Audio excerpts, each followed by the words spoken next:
There we go. That's probably better. I don't know what the hell was up with that, but my microphone is now working. Anyway, welcome back, everybody. It is Friday night.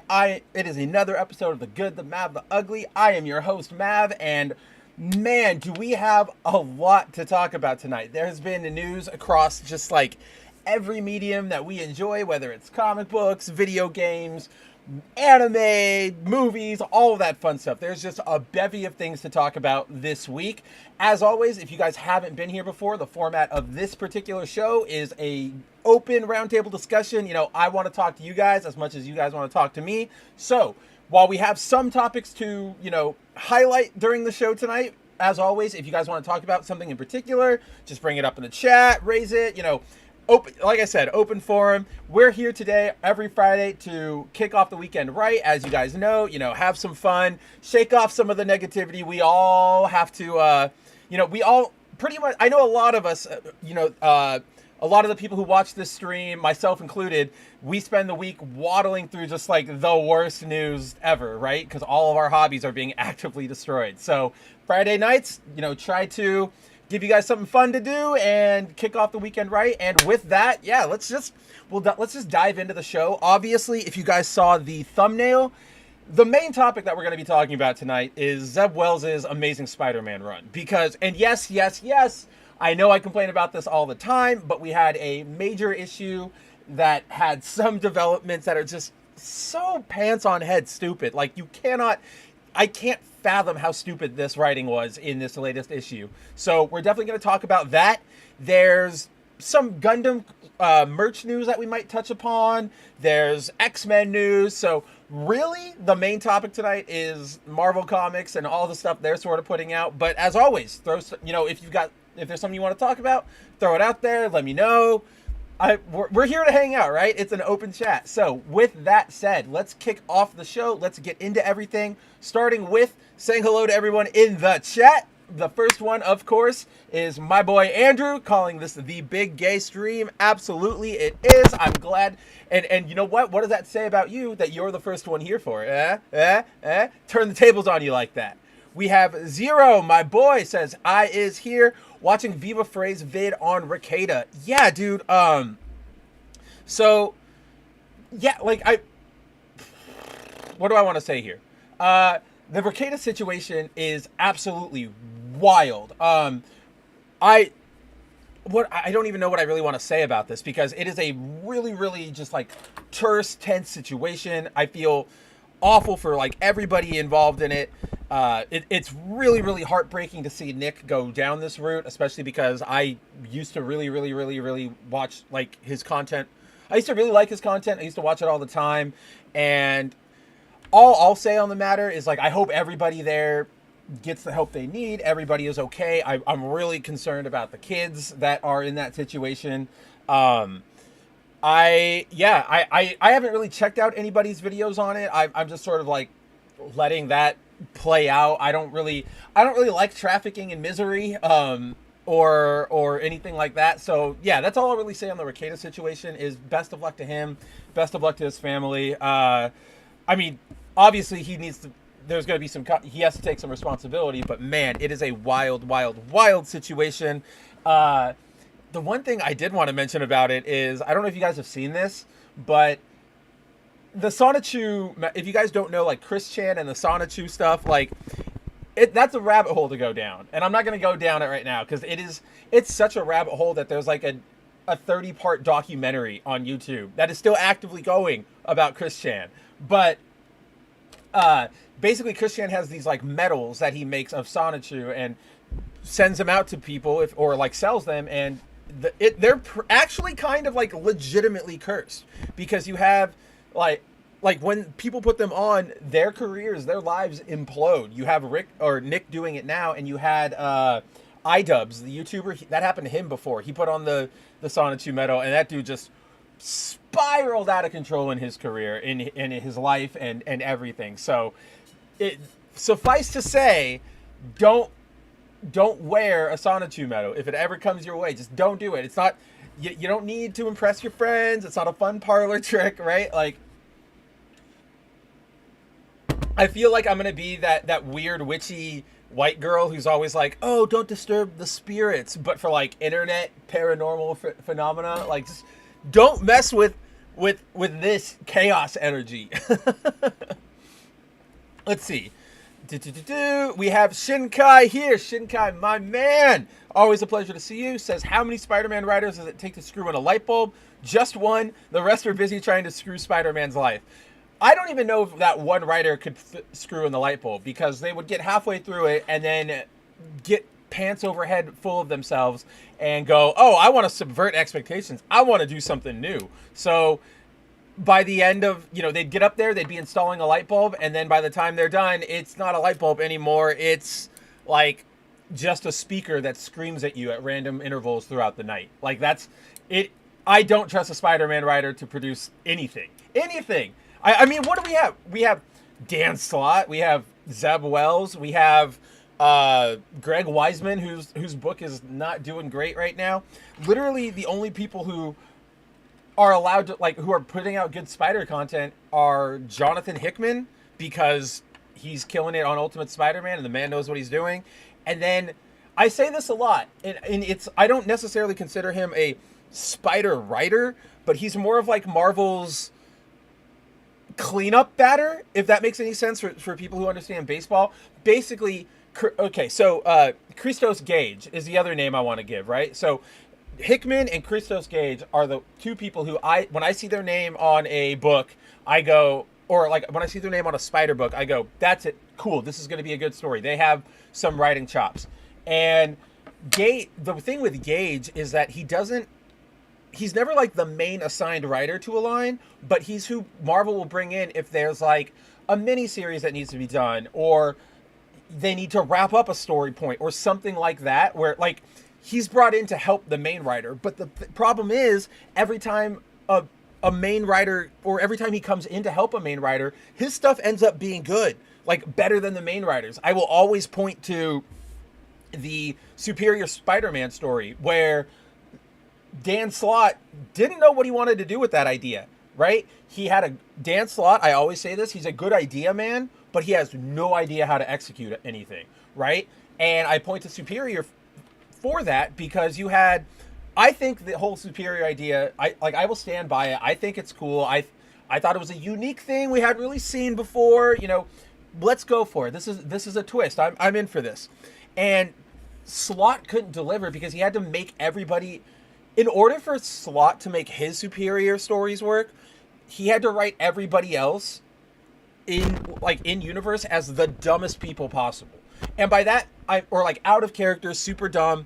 And to that, I sort of mean, think about the fact that Peter, Spider-Man, and at the time, he was an Avenger. He was hanging out with all of these superheroes. He knew psychics. He was a teacher at the Jean Grey school, right? Or Professor Xavier or Logan, whichever mutant it's named after these days, right? He was a professor there. So you're telling me that if Spider-Man shows up on the field and all of a sudden he's acting completely not like himself, he's a complete jackass, he's not talking like himself, you're just going to go, well, Peter's being a jerk today, I guess we all hate Peter. No, you're going to be like, yo, Jean Grey, get the hell over here. Hey, Emma, come over here. Stepford Cuckoos, get over here. Quentin Quire, come over here. Are there any non-mutant telepaths?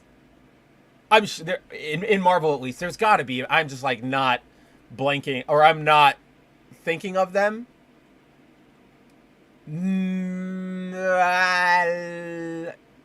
Yeah, that's hard. Why can't I think of any non-mutant? There you go. There's an activity for you out in there in the chat. Name a Marvel psychic who isn't a mutant or a member of the X-Men or an X-related person. Because I'm I guess Madam Web, I guess. So you could, but that's not the same thing. That's not psychic. That's clairvoyance. So yeah, there. Challenge issued. But that was the thing. Everybody just went, oh, okay, Spider-Man, you're just a jerk now. And it's I can't get behind your writing slot because you are just writing everybody. You're asking me to accept, suspend too much disbelief to the point where your humans aren't even acting like humans. They're acting like like characters you wrote into a story who have to act like that. But back to the main point, once you go to once you go to Christos Gage, all of his stories with Superior were really, really good. He really knew how to explore that line of like, do his allies trust him? Is he still like accepted in the community? Like, what the hell is going? It was really good. So every time I saw Gage's name on a Superior book, I was like, absolutely, like, let's do this. And meanwhile, Slot, I'm just like, oh, this is so tiring. I can't believe we have to be here again. And unfortunately, we are back there again. We have a lot to talk about with Slot too. This is going to be like a Spider-Palooza tonight. Like, let's just put it that way, because I know that the second I get on Amazing Spider-Man, I'll just keep jumping comics, and there's just so much stupid crap happening to the wall crawler in the last like 2 weeks that we need to talk about it. I need to talk about it. I need to get it off my chest. I might even just rebrand this show at this point to the Amazing Spider-Cast, the Amavzing Spider-Cast or something. Who the hell knows? But I know that I talk about it all the time. But yeah, so like Gage, Hickman, I can't remember. Okay, let me rephrase that. The last time I can personally remember liking a main Spider book writer was JMS, J. Michael Straczynski, way back in like the mid 2000s. When he and or when him and John Romita Jr. had their run, that is a fantastic run. JMS, who knows Spider-Man, it gets a little unwieldy near the end because JMS gets railroaded by editorial near the end of his run. I mean, they're the ones who had him do stupid crap like The Other, and Gwen Stacy having kids with Norman, and all that, and like, yeah, that kind of stuff was all editorial mandate, so it falls apart at the end. But JMS, to me, complete, like, that's the solid Spider writer there. But yeah, if you guys remember, like, the title of the third ever Good Mav Ugly was Nobody Hates Spider-Man more than Marvel, maybe even Marvel Comics. But that still holds true. I don't know why they hate the wall crawlers so much. It is so bonkers, but we will definitely be getting into that. Yep, and Corey and Reaver here calling me out for not playing Xenoblade this week. I know it has been a nuts week on the personal end for me. I've just had a bunch of stuff I've had to take care of, errands, personal things, just nothing bad. So no worries out there. Just busy. I'm hoping to maybe get some time to play either tonight or tomorrow. It just really depends on A, how I'm feeling, and B, how much work I can get off my plate. Because obviously, if you guys haven't checked Bounding today, I haven't gotten my stuff out yet. And there's a lot of stuff. Here's a sneak preview for everybody who happens to tune in tonight. Let's see, what am I writing about tonight? George Lucas came out with some comments telling everybody who called Star Wars racist to shove it. There's rumor of a new Doom entry, like the ID shooter, and it's going to go medieval but still have the Doom Slayer. So very interested in that. Seems like it's really up that alley of like 80s metal. Like, I don't know, it just seems thematically perfect, and I'm completely here for it, even though I'm not like a metalhead or into that like 80s warrior aesthetic or whatever. Like, I'm super stoked for that idea of a medieval Doom. And so that's a story. Those are stories. And then, of course, yeah, as Reeve is pointing out, if you guys didn't see it today, the Rippaverse announced a campaign, I believe, for a brand new Yaira statue, and they teamed up with freaking McFarlane to do it. Like, that's an amazing indie win. And so, gotta shout out people when they have their successes. You gotta do it. So I gotta write that up eventually. So, you know, we'll see. But rest assured, Xenoblade is on my mind. I still want to play it. I still need to play it. So, but yes, continue calling me out. I fully accept the razzing. Let's see. Yeah, Tehillim is here. Tehillim, my boy. He says, shalom and good to see you all. This Spider-Man idea of Zeb Wells is so gay that Peter Parker went evil. Oh, we are going to get into it because I hate everything about what Wells is doing right now. We will get into it. Don't worry, Tehillim. Zero says, ideas. Twitter is all the ideas Slot has. Yeah, nowadays, Slot is all just, I am on Twitter. I'm on Twitter all the time. I'm going to reply to everybody. Shout out to my boy Exalted Speed. He criticized, I don't know if you guys remember this, but there was a story a couple years back that Slot wrote that was where they introduced a sidekick for Spider-Man. And his name was Alpha. His real name was Andrew Maguire, because Slot is so clever. Isn't that so clever to mash up the two names of the real life Spider-Man actors at the time? That's so clever, Dan. But that storyline was awful. It was really, really, really, really terrible.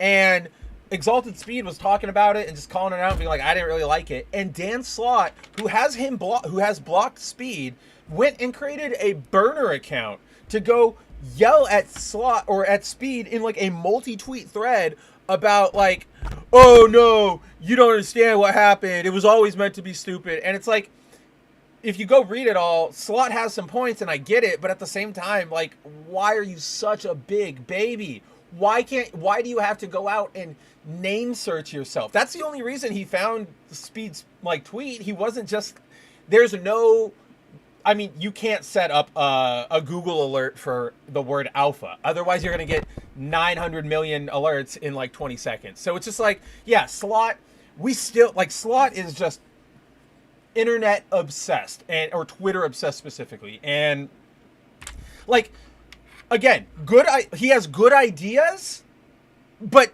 can't execute them because he doesn't want to like give any attention to them. Again, like I can see him like sitting in his chair going, you know, it'd be cool. What if like Doc Ock took over Spider-Man's mind and had to be like Spider-Man for a little while? And everybody goes, okay, interesting. How do you want to do it, Dan? Hold on, I got to reply to this tweet. I don't know. Like, he's just, I can't stand Dan. We still have to, at some point on the show, when there is a slower week or when Dan is in the spotlight, we will do our watch of the Dan Slott Marvel's 616 documentary episode, because it is so wildly embarrassing for Dan, for Marvel, for literally everybody involved in that thing. Like, I still to this day do not know who or why thought it was a good idea to highlight him in the way that they did. They literally have Tom Brevoort, the president of Marvel Publishing, on the show going, yeah, Dan doesn't really stick to deadlines. He's really on Twitter too much. There's a shot of him going, Dan, you need to do your work. And Dan just goes, ha ha ha. And Brevoort's this close to snapping. And I'm like, why are you guys, this is on Disney Plus. You guys control the entire narrative here. I have no idea why you guys thought you needed to air this. So that watch will come someday. Just, I want to do it so bad. I have it in a specific folder. So on my computer, I have a folder for stream stuff, like the graphics, the stream buddies, the clips we watch at the end of the show. And I have that documentary episode sitting in there waiting to go. So every time I'm editing the layout for the week, I'm like, oh, we got to get to that episode. It's going to be so it's there. Preview. We will get to that. So keep watching. I'll set that up. I'll make a whole event out of it. Maybe we'll add some fun new graphics or interaction things, but it is a journey. It is a journey that we will all go on. But as to how I got there, to Reeves' question, will I pre-order the Yaira statue? Possibly. It really just comes down to what can my wallet afford, and maybe I can scrounge up some cash. But I just got to check it out. Who knows? If I was a zillionaire and I just had all the money in the world to drop, I would have been on it the second Andrew showed me that it was live and ready to go. Right. But unfortunately, we live in the world where everything costs $1,004 and 3 Jumbo Jacks cost $20. That's right. I'm bringing that story from the 01 stream over here because I'm still pissed about it. I will never, ever, ever forgive Jack in the Box for that. Something has to give with these fast food prices. It is bonkers. fun hack. Okay, maybe this isn't a hack. Maybe this is just me being a fat, a big fatty fat American. But for my fellow Taco Bell connoisseurs, if any of you are out there, Taco Bell is probably my favorite fast food place. Like, forget Carl's, forget Wendy's, forget McDonald's. Take me to a Taco Bell. But my normal order there it's just like 2 Crunchwrap Supremes, right? And that normally comes out to like $12 nowadays. If you go on the app, you can get a meal for 2 thing, which is 2 Crunchwraps, 2 burritos, 2 tacos, and 2 orders of chips with cheese sauce. Same price. So that's just I feel the need to tell everybody this. So like go get it. Like that's what I need. That's what I encourage you all to do is check out the Taco Bell app. First of all, shout out to my good friend, the man himself, WDW Pro. How's it going, Pro? First of all, he says, where's the PLLC? I need more business acronyms. Thank you. Well, first of all, Pro, I want to keep adding more. I didn't know what else to add. Now I have PLLC. I'm going to definitely throw that in the end of it. And Pro also says, Spencer Fat. So first of all, I am definitely being hyperbolic. But also, this will surprise, or maybe not surprise a lot of you. When I was a kid, before I hit like my puberty growth spurt and all that, I was a big round butterball, man. I was the slow kid. I was not athletic. I was round. It wasn't great. But eventually, yeah, I sprouted. And then when I got to college, I started working out. And so now it all worked out. But Pro, trust me, it could be possible. Although not in this economy. How am I supposed to get fat off of fast food? Am I right? Like, goodness. And for those of you who don't know the Jack in the Box story, I guess if I'm going to bring it up, I might as well recap it. A couple months ago, when I went back out to Los Angeles for the One Piece trading card game nationals, and yeah, for those who don't know, I live in Arizona, so it's just like a hop over. Stayed at a friend's place, but on the way out to LA, I got hungry, and it was like 11 o'clock at night, and I went, okay, I'll stop. I'll grab food. I don't normally grab fast food because I am a little bit of a miser, but I figured, hey, why not tonight? I'm hungry. Sure. Pull into a Jack in the Box, roll up to the window, and go, okay, I'll take 3 Junior Jumbo Jacks, which are about like, and I'm not looking at the prices. I'm sort of just going off of like, I used to go to Jack in the Box a lot in college, so I sort of have a familiarity with like sort of what's just generally on the menu. So I'm just ordering. So I go 3 Jumbo Jacks or Junior Jumbo Jacks, assuming they'll come out to like maybe $10. I get to the window and they go, oh, your order was 3 Jumbo Jacks. And I went, that's not, like in my head, I'm like, that's not it, but whatever, I'll eat them. And at the very worst, I'll have like a burger to heat up later. And so I go, okay, cool. And they go, that will be like 23, whatever. And I'm like, $23 for Jack in the Box? The hell is going on? Like I was so angry eating that burger on the way out. Like, clearly I'm still so angry about it because I can't let it go. Like if you guys watch the 01 stream, which I know a few of you do from time to time, you'll know that I have not stopped bringing this story up because this is going to be my Les Mis moment, right? Is the fact that I can no longer, like, the fact that I feel bad and like I've made a poor financial decision because I'm buying a fast food burger. Again, I know that I've like slowly dipped into like this is not a politics show, so we're not going to talk about politics. But oh man, like I will Les Mis if my fast food prices don't go back down. I'm only a man. Let's see. Timon says I would only buy female action figures if they have jiggle physics. They have made. They're not really common, but there are some action figures out of Japan that have like silicone tops or like chests so that happens, like scale figures, not big ones. So they exist. The technology is there, but so you can be on the lookout for those is what I'm saying. And I don't know why I just thought of this, but this is just bear with me here. Do you guys remember they used to make these? They still sort of do it sometimes, I think. But there were these Dragon Ball figures where they came with like Goku, and then the gimmick was, oh, you also can transform him into Super Saiyan Goku. But to transform him, you had to put him into like a plastic pouch type thing almost, and it was just like a skin that went over the toy's like frame. Let me see if I can find this. Dragon Ball skin toy. Oh, that's probably gonna give me something really bad. Yeah.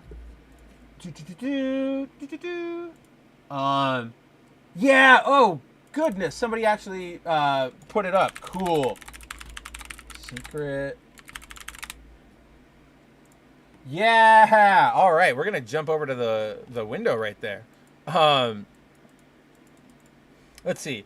Oh, hey, look at this. Tevya Smolka says, I am tired of Zeb Wells Spider-Man. Oh, we all are. And Tevya, if you stick around, we're just shooting the poop right now, but in a couple moments, we'll probably get into the main topic of Spider-Man. So buckle up. We will have a lot to talk about there because I am going to get impassioned as I always do. So let me make sure what window is going to come up when we go over to our web talk window. Perfect. The right window is. The correct window will be there. So let's hit the button. Yeah, okay. Do you guys remember these? They were called Secret Saiyan Warriors. And oh, look, Entertainment Earth has like the set of them. But you would, they're basically just like, yeah, there you go. You have the main regular figure, and then to transform them, you put them into like this weird plastic skin. And they were just like really unappealing toys. Like they were just not great at all.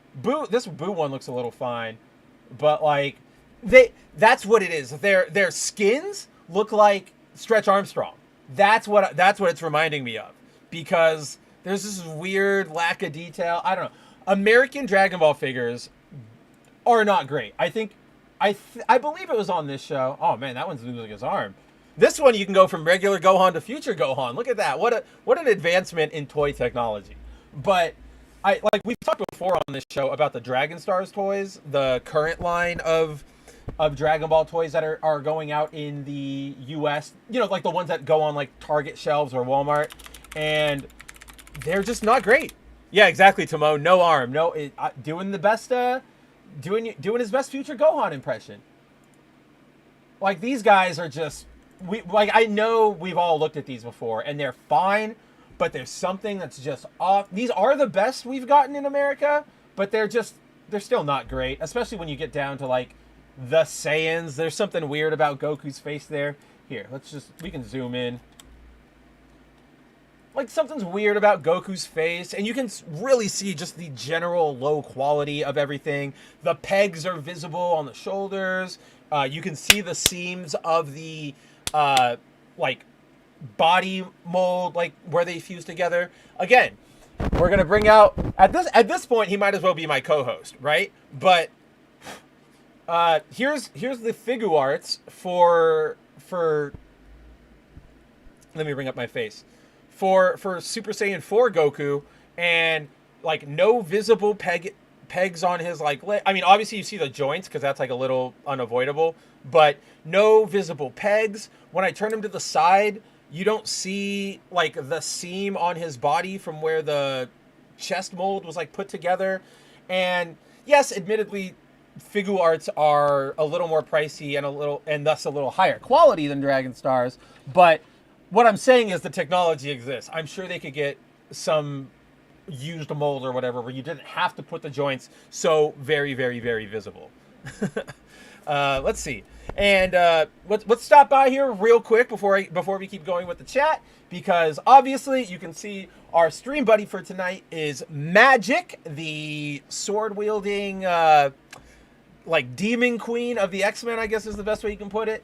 If you know me, so the reason Magic is picked is Magic is just my favorite, like one of my favorite X-Men characters, especially in this outfit. Once she got this outfit from, it was either Chris Bacalo or Chris Pacheco. It's one of those two gave her this outfit, and it's like the best suit she's ever had. So I'm just like a big fan of the design, but also this is a variant cover for the upcoming X-Men reboot for the second issue, drawn by J. Scott Campbell. I think if you guys know his work, that's pretty obvious. He's one of those very recognizable artists, but sort of, in a bit of just having fun, shouting out my friends. That's the reason I have this show, right? I chose this, A, because it's magic, and B, because it's J. Scott Campbell, and I know that is my boy Andrew's, like, penultimate favorite artist of all time. So I saw it, and I was like, okay, well, let's go for that. In fact, I don't know if he noticed this, but I did,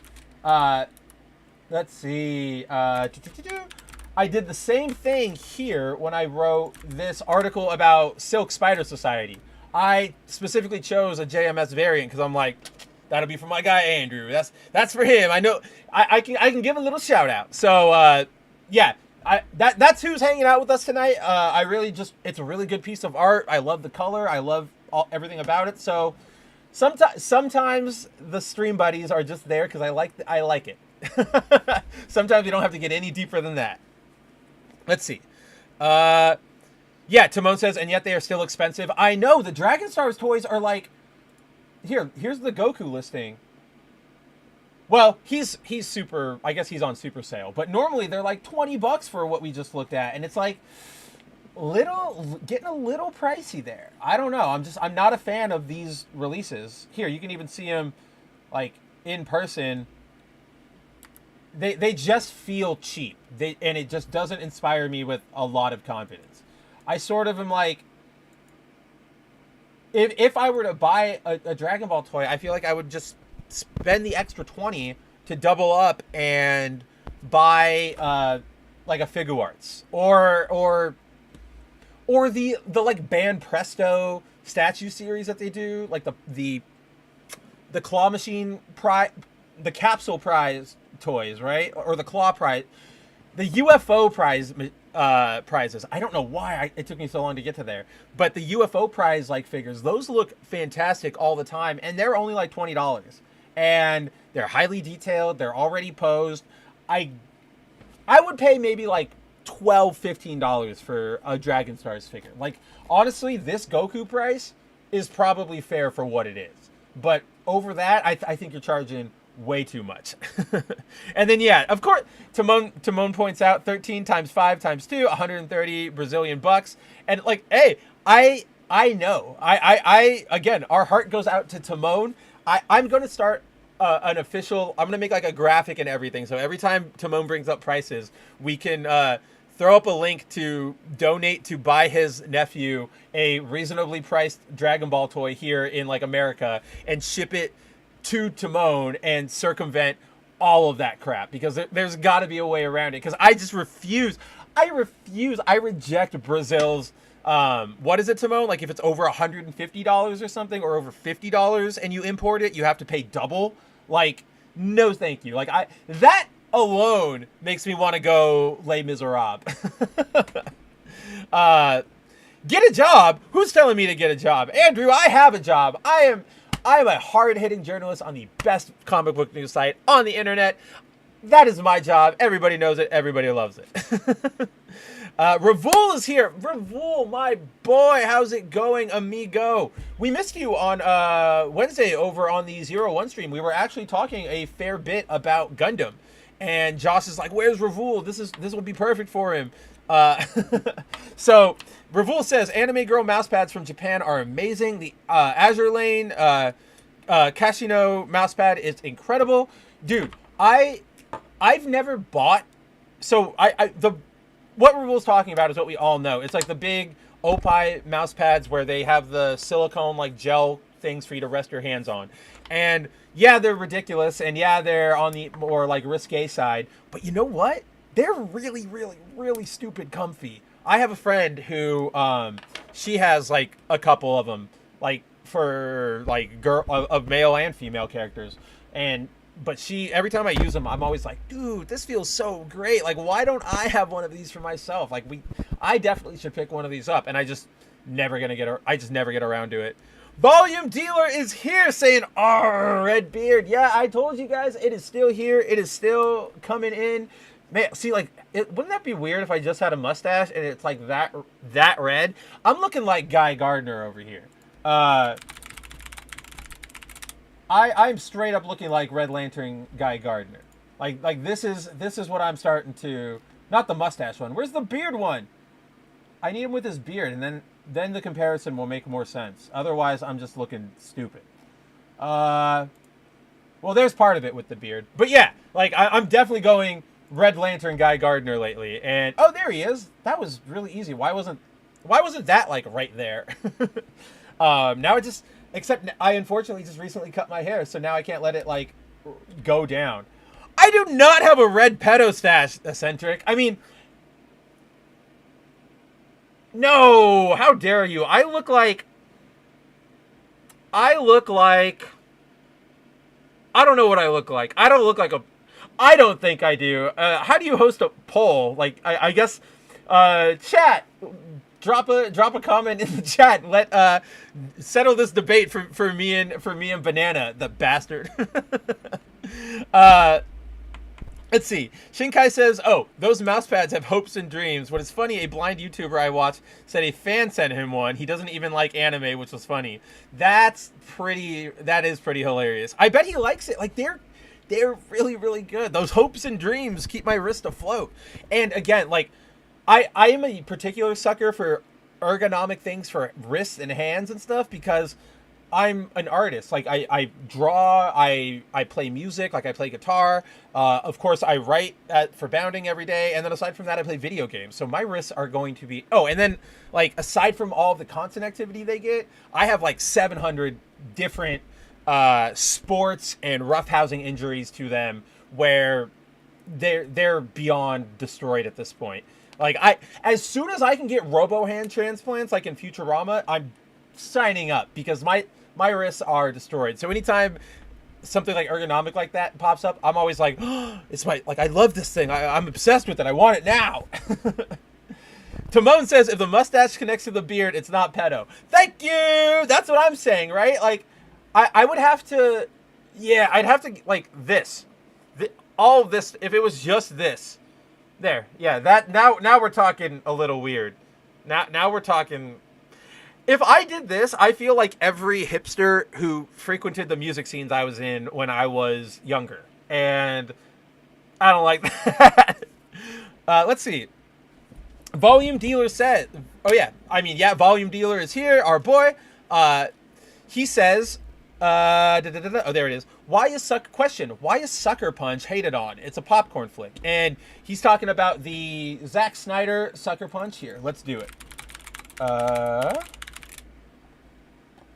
Just mustache only, then you need to say I could potentially have one, Eccentric. When you say I have one, it means like I have it right now. Gosh.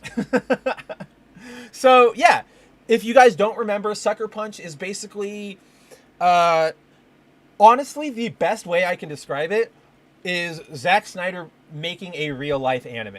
Like, it's about these girls in an institution who all break out and they all do crazy sword fighting and like just combat. Like, it's a very over the top film in a Zack Snyder type of way, which is, how do I put this? So, like, Zack Snyder in his direction, even though a lot of his films involve big like set pieces and events, he still generally tries to keep the scope of things grounded, right? Like, he didn't have Batman in Batman v Superman. Batman wasn't like jumping off of walls and like doing like a kung fu, like jumping around Superman, and Superman wasn't, you know, like chucking Batman across the river. Like, he keeps it a little grounded, a little bit, because he's aiming for that more like realist take on the Justice League and stuff. In Sucker Punch, he just goes, I'm gonna go crazy. Like, I don't have to be held back. And so I think I think honestly, Volume Dealer, that the reason Sucker Punch is hated on is because it is just a popcorn flick. Like, the premise and the story is very thin, and it really is just there to get you from like scene A to scene B. But watching scene A and watching scene B and scene C and scene D is just so much fun, and it's like so just... It, like you said, it's a popcorn flick. You can go in, you can just have fun watching it. It doesn't need to be serious. And I think that's why a lot of people didn't like this movie. And this movie came out in like, what, like 2010, I want to say? 2011? What's IMDb say? 2011. And so in 2011, these sorts of films, and like, do you guys remember like in the 90s and the early 2000s when we would all be made fun of for liking video games or comic books or a cartoon show or whatever, you know, oh, you nerd, oh, you're like not grown up, blah, blah, blah, blah, blah. That's how, up until Marvel, that's how a lot of American culture viewed this stuff. So anything that was like fantasy or superheroes or anything, it is looked down upon in American society as for children. It's childish, it's immature. So you get this film that comes out and is all of the stuff that is like, this is the sort of movie like a 13-year-old boy would make because he thinks everything in it is cool. And that's true, but the mainstream doesn't want to accept that. It's just like, this is here to have fun. Everything has to have a point and everything has to do this and that and this. So when something comes out that doesn't fit into that, they just go, this is awful. This is not a movie. Get it out of my face. And so I think if you haven't watched this movie, go check it out. If you have watched this movie, I definitely think it's worth a rewatch, especially nowadays with 4K TVs and all that stuff being readily available. Like, this movie does look pretty good still. I've gone back and checked it out a couple times over the past few months just to check my like screen resolution and just like test video files. It's one of the ones I use, and it looks pretty good. So I would definitely recommend, if this sort of stuff is up your alley, check it out. I do enjoy this movie, even if I don't really like the green like tint everything has to it, but that's more of a like Snyder problem than it is really like Sucker Punch specifically. Yeah, Reeve, the mustache is the most uncomfortable part of the facial hair. I might disagree with that because I think it's right here, because these hairs have that tendency to get like caught on a water bottle lid or whatever, and they like rip out. It'll like pull it out. Like, oh, dude, one of my like top 10 worst feelings, and like I can't stand that. Like you don't need to torture, you don't need to waterboard me, you don't need to like make me stay up all night with music blaring or hold me up and make sure I can't sit. Just like slowly pluck out my beard hairs, and I'll tell you everything you need to know about our nuclear sabotage efforts. See, yeah, Eccentric, yeah, that's the other point of it, right? Eccentric Banana says the movie was boring, and Timon says that, generic AF, and Banana says, I was a sucker for watching that atrocity. Again, like, this isn't I wouldn't even really deign to classify this as like a movie proper. It is more, so the way I describe Zack Snyder's filmmaking, right, is here. I need visual aids for this. So that you guys can understand what I'm saying. And I'm putting my watch back on. It fell off. So Zack Snyder is like this. He'll go into the writer's room and he'll go, all right, what project are we working on today? We're working on, Gundam versus Dragon Ball, right? Well, I envision this scene where Goku flies in, and then he swoops to the side, then he smashes up against the Gundam, and they're going like, yeah, boom, and then Gundam backflip airs, and he shoots Goku in the back, but Goku manages to grab the energy and shoot it back, and they keep clashing, and the camera's in the air and the camera, it goes bird eye while they're fighting from the top, and everybody goes, whoa, Zach, that's gonna look really cool, that's a set piece. How do we get there? And Zach goes, I don't know. Lex Luthor goes and hires Superman to go fight Batman? I don't know. But remember, when we get there again, then they're going to go like this and blah, blah, whoosh. And Sucker Punch is that without any semblance of, you need to put some level of effort into getting to the next scene. So it is more like, it's like it is like the Animatrix or Batman Gotham Knight, where it's like an anthology of different scenes all sort of thrown together, right? It doesn't do, like, to me, this isn't something I look to for plot or like narrative creativity, I guess, but I look to this for visual, not creativity is the right word, visual like flair. Like, this is, like with most of Snyder's movies, this is a It's a visual feast. It is more than it is a thinking feast. Pardon me. Uh, Volume Dealer says, I watched it again. My friend wasn't having it. Then the next 2 nights, we watched even worse movies, from Legend of Billie Jean and the first Matt Damon movie. What a random selection of movies to like jump from Sucker Punch to Legend of Billie Jean. That is elite. But no, if I was with you, Volume, I would have bought you another beer and we'd have sat down. We would have watched this movie straight, because there are things in it that I very much do like. Yeah, Volume Dealer says, I like the premise of her dancing was whatever the scenario. Yeah, like, again, this is Zack Snyder moments the movie, more than any of his other works. Timon says, Goku can't beat Unicorn Gundam. Good thing he's not fighting Unicorn, nerd. Good thing this is RX-78 Freedom. Look at that, America. Legitimately, this is a kit that was specifically made with an American theme, and I brought this up on 01 on Wednesday. But if you are interested, go grab one at Target. $10. You don't need to go buy those awful Funko Pops, which we might talk about. But this is just $10 for an amazingly fun, really good, sturdy kit. Like, I'm holding this guy in my hand, and he feels good to play with. Don't clip that. Let's see. Atrocity. It's not Lord of the Rings, but it's not She-Hulk. I would not call it an atrocity. Like, I think Banana's going a little hard on us over here, because yeah, atrocity is reserved for like She-Hulk. Oh gosh, like I blanked. Eternals is an atrocity. Wakanda Forever is really freaking bad. The Flash, Aquaman and the Lost Kingdom. Now we're on a roll now. Forspoken, the Sony game. Just there are words, like we must be careful in our words. No, Tahillim, don't clip that. Yeah, Kenobi, exactly, Reeve. Kenobi's another one that I would absolutely put up there in the atrocity category. Like, that thing did not... Everything about that show just makes me incredibly angry.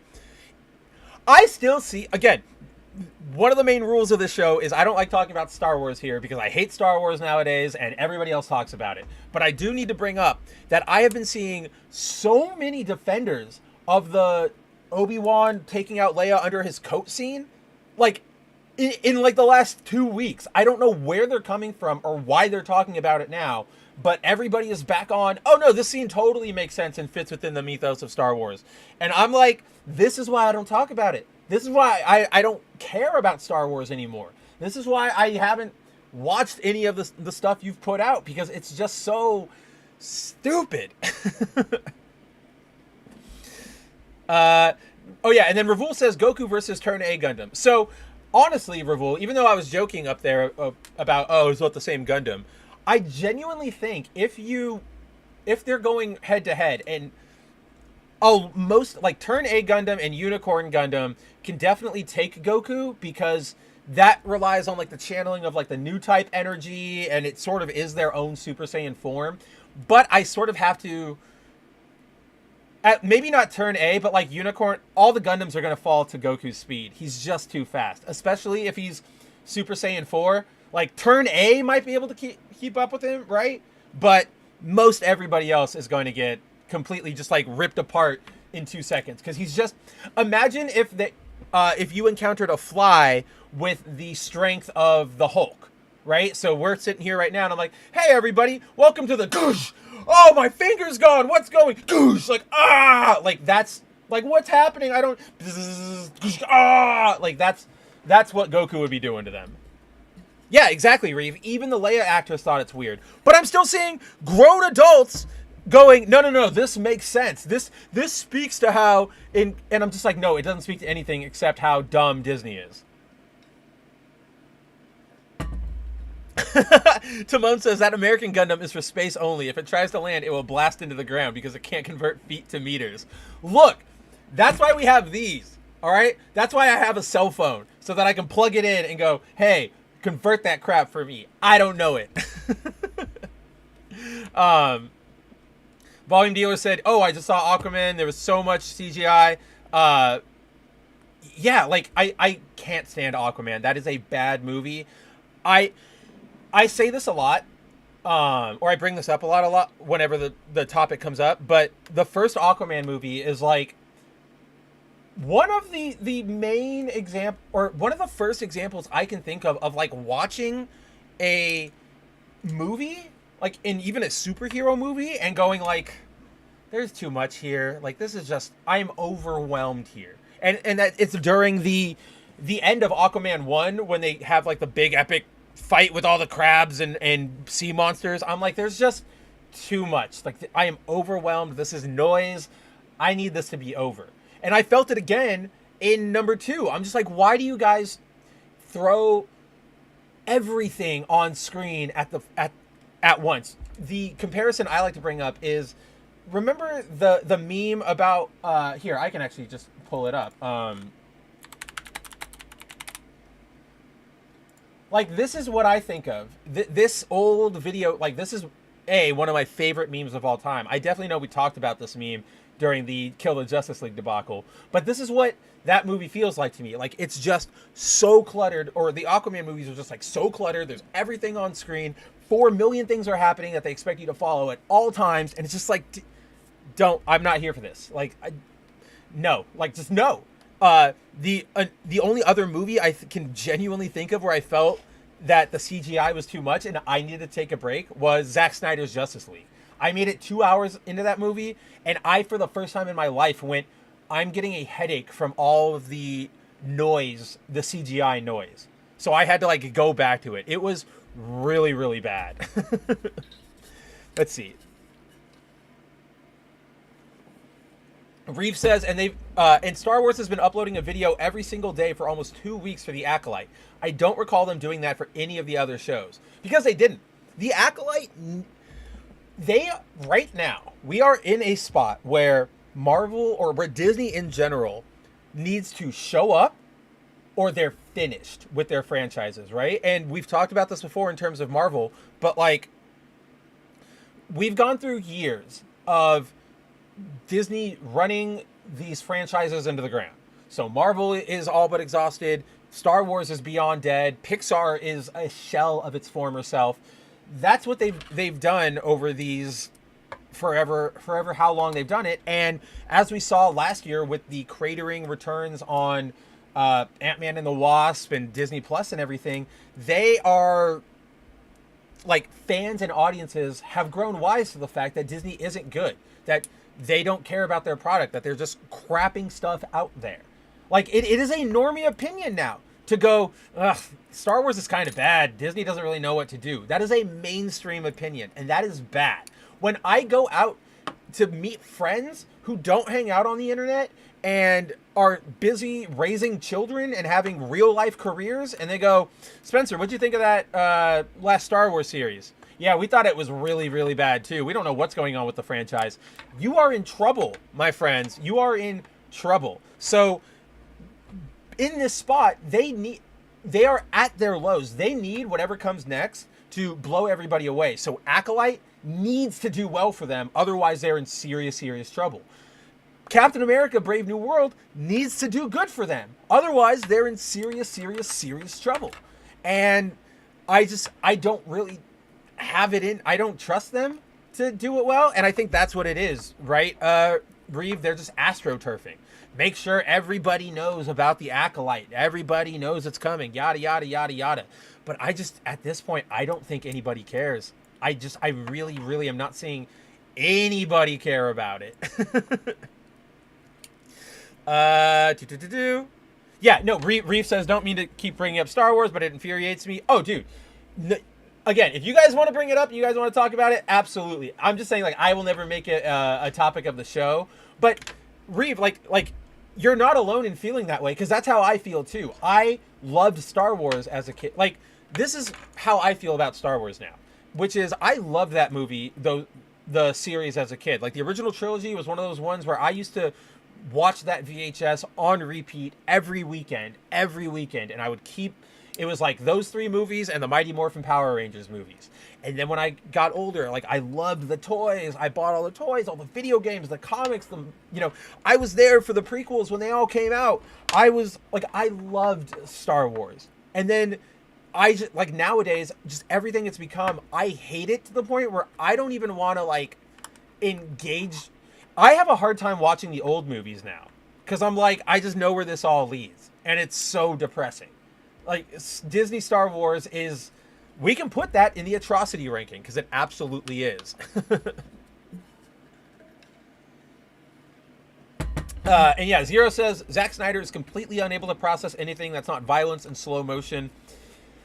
That's his style, I guess, and it works for some projects. Like, I do think 300 is an amazing movie, and the slow-mo and everything, like, Snyder was perfect for 300. Something like Justice League, not really a good fit for Snyder. But if you'd have given Snyder something like, give him a Grifter movie, right, from Wildstorm, if you wanted to, or you gave him, you probably could have given him something like, a Deadshot movie, or he maybe even let him have Batman, right? Like, but yeah, all that to say is he has his moments, but they are very few and far between and stuff like that. Yeah, the $6 Million Man. Yeah, I thought that's what I knew that because I knew the Chapulin was the name for it or whatever. But yeah, the $6 Million Man. So yeah, Snyder has his flaws. That is for damn sure. But regardless, if you're in, if you just want some eye candy, okay, yes, in the sense that the women are all attractive, but I meant more in the sense of cool visuals and action scenes. Give Sucker Punch a check out. Like, it is not I would not say it is a waste of your time by any means whatsoever. At least for an initial view. Maybe if you're like watching it like 9 times later, maybe you could pass and watch something else. But at least give it like one view. All right. I think, let's see, we are about an hour into the show now. I think let us get into the wild, wild, wild world that is Zeb Wells' Spider-Man run. Now, guys, if you have watched this show before, you will know that I'm not a fucking fan of this run. I am sorry for swearing, but I am not a fan of this run. This run is very bad. It has been a complete disaster and ongoing insult to the fans of Spider-Man, of Marvel Comics, of good writing in general. Not only is this run filled with a lot of twists for the sake of twists, basically to agitate fans, but there's a lot of combativeness coming out of the editorial staff. We review it pretty often when they come up, but I have an ongoing collection of, in the letters section to this run, almost every issue has a letter from someone going, hey guys, not a big fan of what you guys have been doing with One More Day. Could you guys undo it? We really like Peter and Mary Jane together. What can we do here? And the Nick Lowe, the editor, always goes, no, you're a very small minority voice. Everybody else loves it. It was a great thing for Peter, and we're going to keep doing that. And so, like, everything about this run just drips and screams.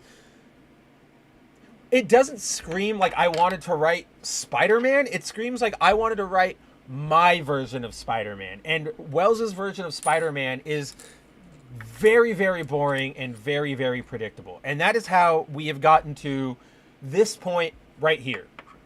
So if you'll recall, a few months ago, I coined this term, and I'm taking credit for it because I literally did not see anybody else use this term before me, and I haven't seen anybody like in our sphere use the term or in other spheres use the term.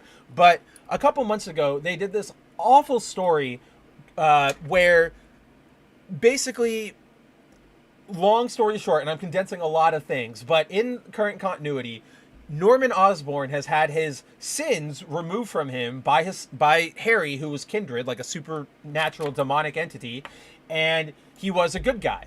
But without a place to go, those sins eventually found their way into a spear, and that spear eventually, Craven meant to tag Norman with the spear because he wanted to go hunt the Green Goblin, but Peter jumps in the way, and he gets turned into essentially the Spider-Man who laughs, and he, starts going crazy, starts acting selfishly. It really is just like the Black Suit Saga, but with like no subtlety, right? Where in the Black Suit Saga, you had Peter getting slightly more agitated as issues went on with Mary Jane or the people around him. In the Spider-Man Who Laughs, you had 3 issues of Peter going straight up like, Mary Jane, you should be mine. You're my property. Like, just very on the nose. And it's just like not good writing. And we've also been here before. But thankfully, at the time that story eventually came to an end, which it eventually resolved with the sins being taken out of Peter, and they went back to Norman, and it's just like, who didn't see this coming? That's another element of this run that's really stupid, is like, Wells has tried to turn Norman into a hero, a protagonist, or a good guy, or at least make us think he is, and it's just like, one, here's why that idea just doesn't work. One, he has been shown, like, historically, sorry, noise outside my window. He's been shown historically to, like, always turn back. Like, we've tried this sort of arc where he either forgets who he is or wants to stop being Goblin, and he always goes back to it. Second is he's cartoonishly evil in the things he's done throughout the Marvel universe, right? Throwing Gwen off of a bridge, impregnating Gwen while she's dating Peter, stealing Peter and Mary Jane's baby. We don't even know where that baby is right now. Funding just 900 different research projects, all with the intent of like human modification or whatchamacallit, like arms dealing. Like, so under that pretense, you go, this guy's good now. Nobody's going to believe you. So you have those two elements, and then you have the element of like, this is comic books. Status quo always comes back. So the minute they introduced this plot line, everybody just went, why are we doing this? We know how this is going to end. And, pardon me, sure enough, that has now come to an end with issue 50 of Zeb Wells' Amazing Spider-Man run. Also, isn't this crazy? Just a side note, like, as you can see there, like, this is the 50th issue of the current volume, but this is the 440th issue of Amazing Spidey period. Will probably be alive. It'll probably take a little bit. It's probably going to be like 30 years from now or so, but will probably be alive for the 1000th issue, the 1000th issue of Amazing Spider-Man. That's pretty cool. I don't know. I just think that's neat. Anyway, back to what we're talking about. So in this issue, everything is finally coming to a head. Also, I am deeming this this is your web slinging shot. Every artist wants to draw their web sling shot, and it's always like, it's the shot of Peter like webbing out over the city as Spider-Man, like suiting up, right? Everybody wants to do it, and it's very apparent because we have this one from Ed McGuinness here, but once we get to the Spectacular Spider-Man later on, there's one in there too. And you'll just, now that I brought it up, you'll start seeing how very apparent it is in all of these books that is like a prerequisite that people want to do. But basically, in this issue, we find out, oh no, Norman is still the Goblin. Who could have possibly seen that coming? We got a hint to this in in the Web of Spider-Man #1 one-shot that came out like a couple weeks ago. That was a preview of all the stuff that's coming in the future year for Spider-Man. But now we finally have him confirmed, like, oh, he's still the Goblin. And again, this isn't surprising. It's not interesting because we knew this was coming. It was all sort of just waiting for it to happen. So in the process of this, they get into a fight. They tear it up. Why is that so small? I will say, I just want to give a special shout out to Ed McGuinness because I love Ed McGuinness's art. I think there's something both like realistic, but also super stylish about the way he draws. That just I really, really, really like. He knows how to use exaggeration and stuff properly. Like this goblin, he clearly is like, the smile is wider than it would be in real life, and that pose isn't technically possible by the human body, but he knows what to do. And like, I'm gonna make Andrew mad if he's still listening, but I'm sure he knows my opinion already. But it's like, what Humberto Ramos, his art style does the exact same thing, and that's why I think he's good in action shots, but he's not good in like, we're just standing around talking. And that's where I think McGinnis is able to thread that line, where he knows when it's time to be like normal-ish and more grounded, like on this page, and then exaggerate things. But that one compliment aside to Ed McGinnis, yeah, Eccentric Banana saying that does look pretty cool. He is good. Like I've always liked Ed McGinnis's art. When he did the one of my favorite runs of his is the 2008 Hulk book with Jeff Loeb, where they introduced Red Hulk. His art there is really, really, really good. Like, he's a very good Hulk artist. And then yeah, like this is a really good shot too. Like the art is amazing. I can't deny the art from Ed coming out here. But so in this issue, Norman's evil again. He goes to try and kill Spidey. All of this stuff happens, and then we learn eventually, after their fight comes to an end, like, see, like, that's a really good page. Like, he's just, McGinnis knows what he's doing. Yeah, the coloring is really good, right, Banana? I was just about to say that. Like, the colors make everything really pop. If it were, like, flatter, I don't think it would have the same effect, but it's perfect. It's so good. But then, as the battle continues, we learn that Norman, after he helped get the sins out of Spider-Man, he left like a subconscious trigger phase inside Spider-Man's mind. So at the end of this issue, he recites it, and Peter becomes the Goblin again. So we end this issue with, and then, yeah, that's Kraven just realizing that the spear is no longer carrying his sins. But now we end with Peter is the Green Goblin, the Spider-Man who laughs. And I'm just like, this is not interesting. This isn't, it is just the safest, most generic plot I feel like you could have ever taken with a Green Goblin story. And we're leaning back into that same stupid road of Superior Spider-Man, where everybody is just going to go, Peter is a jerk now. That's him. I mean, I can't, it is such bad writing. It is clear that Wells is trying to surprise everybody, drop something that makes everybody go, whoa, oh my gosh, this is a new spin on the character I've never seen before. But again, this is all just retreaded stuff that we've all seen, to the point where it's not surprising. We've seen Peter take over and give in to his more evil side with the symbiote suit.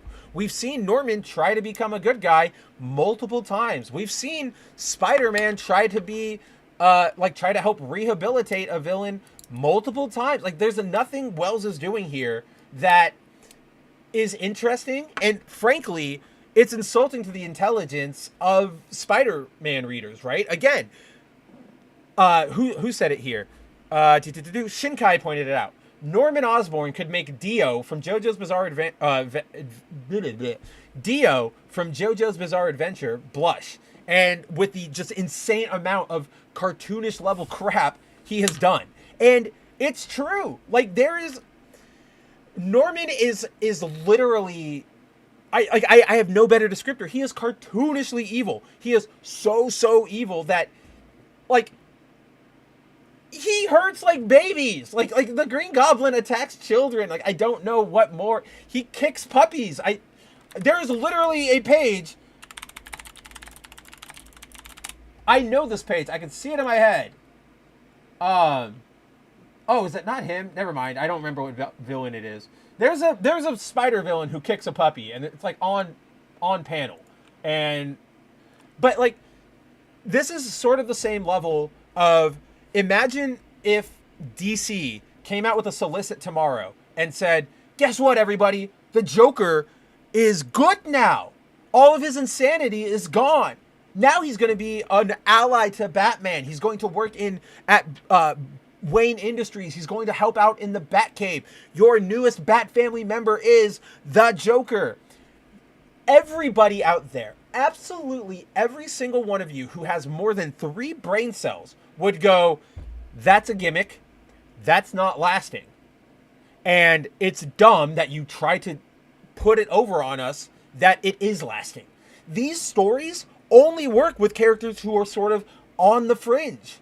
Like somebody like Dr. Octopus, right? Because while Ock was a villain, he never went out and did like maniacal shit like Norman. I mean, at the end, Doc tried to destroy the world, but he doesn't have these like meticulous, like super villainy plan, like, or somebody like Venom, who Eddie was taken over by Venom, and he's still a good guy at heart. And is there a way for him to fight back? You need to for a story like this to work, there needs to be a believable element of, could this stick? That's what a lot of stories need. Now, like, that's in modern comic books. For a story to work, you need to have some element of, this is going to matter.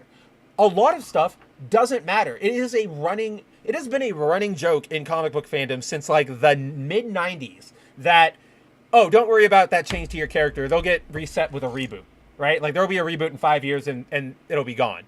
That's literally where we're at. We've rebooted everything and just retread all the same things over and over and over again, that everything is predictable.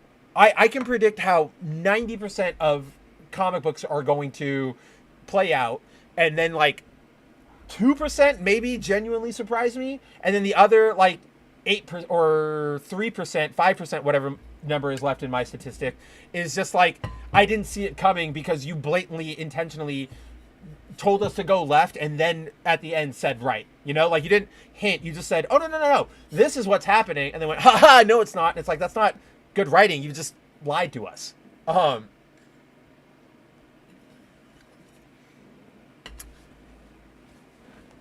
Okay, Zero, that's a good point. Hold on a second. We'll get to that, Zero. That's a really good point. But like, so when you do these stories, like, not only is everybody fully aware, like, you're wasting our time, we know there's nothing to do here, but especially on a character like Spider-Man, where people are going, fans forever have been going, we want a specific direction for him. There are some things we'd like to see. Let him grow up. Basically, fans have been clamoring for Ultimate Spider-Man for years. And instead of getting Ultimate Spider-Man, we are getting all of these stories that intentionally go out of their way to insult the reader, right? Like everything with Paul, everything with MJ, like nothing here is meant to encourage anyone and go like, yeah, Spidey fans, like, this is your boy. It's all, again, it feels like Wells sort of hates him, but with like, because, so you have, it's a twofold combination of, one, audiences know what we want, or like we generally know how we'd like to see the character, and two, you guys are aware of that, and instead of not giving it to us, you're like actively doing everything in your power to give us the opposite, right? Like, let's take a look at what Ultimate Spider-Man gives us. And I'm, for Ultimate Spider-Man, let's pull up some, this is literally the reason I started the stream in the first place, is because I like pulling up visual aids and having it there for you guys all to look at. I think it adds to the presentation, and that's why I like doing it. So I like doing it. That's not that issue. I was going to bring up issue 4, but it is as good of an issue as issue number 4 of Ultimate Spider-Man was. It is not the most visually interesting one for us to sit here and look at. So let me just pull up a cool page.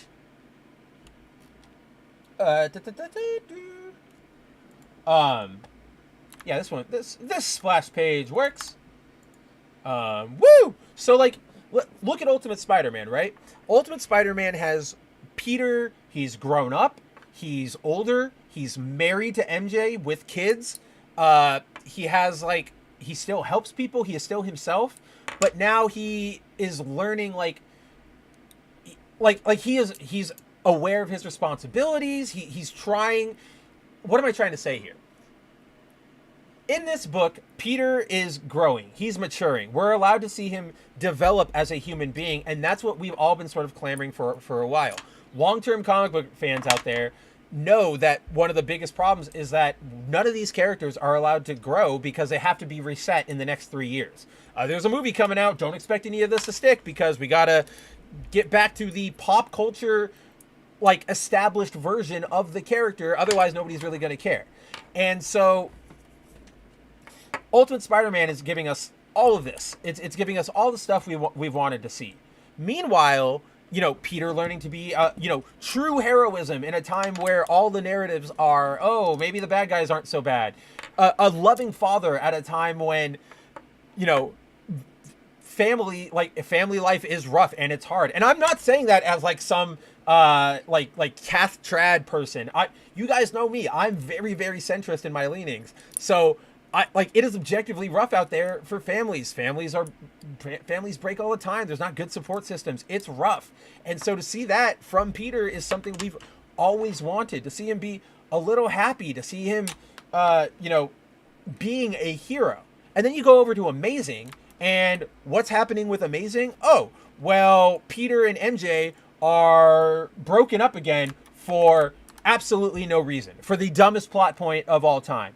We have, oh, yeah, they're kids, but they're not Peter's kids. Haha. Oh, you want him to, you want like heroism? Well, we're going to make Peter the bad guy and Norman the good guy. Isn't that so, aren't you guys so behind this? Isn't this so cool? Like, it is, what Amazing feels like is just a year-long meltdown by Zeb Wells, where everybody went, we don't like this. Remember, the stuff with Paul and Mary Jane and all of that, that was literally the start of Wells's run. That was issue number 1, was Peter breaking up, or was MJ and Peter being broken up because, I need to reiterate how stupid their breakup reason was, because we're doing the breakdown of just how awful all of this writing is, right? Peter and Mary Jane. So Peter and MJ end up going to a different dimension. While fighting a supervillain, they both, Spider-Man's fighting a supervillain, which one of Wells's original characters do not steal, and it leads them. He accidentally traps him in a different dimension, and while they're fighting, blah, blah, blah, and Peter ends up going back to, something happens, and Peter finds his way back to New York, and MJ gets stuck in that other dimension. Eventually, Peter comes back, finds her, and she goes, oh, I met Paul in this dimension, so I want to be with him, and also, you've been gone for 6 months. I had to move on. I didn't know anybody was coming. And I'm like, what the hell? This is that level of you're writing a character that doesn't exist. Why does nobody know who Peter is? Peter Parker is Spider-Man. You wait, I would have faith that he's coming back. I wouldn't, and especially look, if it were years, if MJ had been there for 5 years or something and Peter was never showing up, I would get it. But in months, you go, oh no. Peter's gone. It's time for, and not only is Peter gone, but Peter is gone and it's time for me to move on. In months, that just shows that communicates to everybody else that you didn't really give a shit. You didn't have faith in your relationship, and you didn't have faith in him. He's Spider-Man. He has saved the world over and over and over again. He's had moments where he's been disappeared from reality, from Earth, and never have you so quickly gone okay, yeah, bye, because some other guy was just there. It's if Zack Snyder does his oh, I want to do this, isn't that so cool, about action and explosions, Wells does it about subversion, about oh man, I'm gonna do this and it's gonna be so interesting and different and everybody's gonna love it, and it's no, they don't. No, we don't. None of this is good. This is an astonishingly bad run, and I'm just so surprised that Marvel is keeping Wells on this run. You are at a time of really like phenomenal spider interest in people, right? You had No Way Home come out, which revived the MCU for just a little bit because of Spider-Man. You had Across the Spider-Verse come out, which did gangbusters. People like that movie. It's a pretty good movie. I mean, there are faults, but it's not the best movie Academy Award winner of all time, but it's a good film. You have Ultimate Spider-Man out right now. All of this stuff is falling into place for you, and yet your main flagship title, you're keeping on people who this doesn't feel creative. It just feels me, right? Like, there are times when sometimes writers take risks with characters and they just do not pay off, but they're at least earnest, and you can sort of sometimes see that there was something there. Something could have worked here. There was at least a little bit of effort. None of that is present here. All of this literally just seems like Zeb Wells went, this is what they want? No, we're going to give them the complete opposite. I'm going to do what I want to do. This is one thing like I haven't even mentioned throughout all of this is like Zeb Wells, there's this character now called Wreck Rap, which is a demon from Limbo that thinks he's Spider-Man, and so like tries his best to like emulate Spider-Man. Spider-Man's his hero, and he talks sort of like Bizarro, and it's just so dumb and boring. And it's like, Wells, what are you are trying too hard to be interesting and quirky, and none of this is working. Like, just stop. You need to stop. Again, this is also the same damn man who made Chasm and is still doubling down on Chasm. Like, no, we need to stop. This man needs to be stopped dead in his tracks. Like, just anybody else get on writing this. At this point, I would even accept, like, bring back Joey Q. You know what? You want to give Joey Q another run at Spider-Man? Screw it. Like, that's how bad Wells' run is at this point. If it weren't for the art, I don't know what this book would have going for it. Again, Ed McGuinness is an incredible. Patrick Gleason, who is the other main, him and Ed switch off arcs, but like both of them are fantastic artists. And it makes me feel bad because there are some pages where I'm like, that's a cool page. I would buy the book for this page, but I'm not buying this book because it is this specific book. All right, let's see. Before we keep going around all the various spider disasters, let's go to this chat. Let's see what you guys are saying. Yeah, Volume Dealer says, I'm okay with this. At least he's not coming out of the closet. Well, that's what the Spider-Verse stuff is all for. And we're going to get to that because they're not letting that crap die. And they're bringing it back. Like, there is something to mention with that. Like, we'll get to it in our spider journey tonight. Reeve asks, how much bread have you eaten in your lifetime? I don't remember. Why did I bring that up? Why did I bring bread up? I like remember, but I don't remember now. I will answer as soon as I remember the context of that question. And then, yeah, Zero brings up Batman the Last Night. They tried to make Joker into a hero or an ally, but there's a difference here, Zero, and I'll explain it. It's you're not wrong. Like, it's very thematically similar. But I think the difference and why I'm more okay with Last Night than I am with this crap that we're looking at right here. In Last Night, it is like the end of the world, apocalypse, everything is done, and Joker is not an ally per se. Like, he's sort of, he's like Batman's UI guy. Like, he's just a head that hangs on Batman's hip and sort of talks to him and offers him information while he goes around. So he's more like a tool to me than he is an actual, like, oh, I'm trying to be on your side ally. Whereas with Norman, it was, oh yeah, Peter, I'm so sorry. Do you want to come work at my company now? And now I'm going to be Gold Goblin, and I'm going to be like your support hero. And I'm going to make you a new suit. Don't you want a hyper-tech suit? Isn't that what everybody wants from Spider-Man? And it's just like, missing the marks completely. The one, like, in Dark Knight, you still had this feeling that even though Joker is here helping Batman, he could at any minute say, like, no, screw you. And Batman knew that. That's why he, like, kept him at arm's length. That's why he only allowed him to come along as a head and not, like, a body. Whereas here, Peter's going like, yep, on board, friendship cruise, let's go. And there's a line in here where, here, we can go back to it, where does Peter say it? He basically says, oh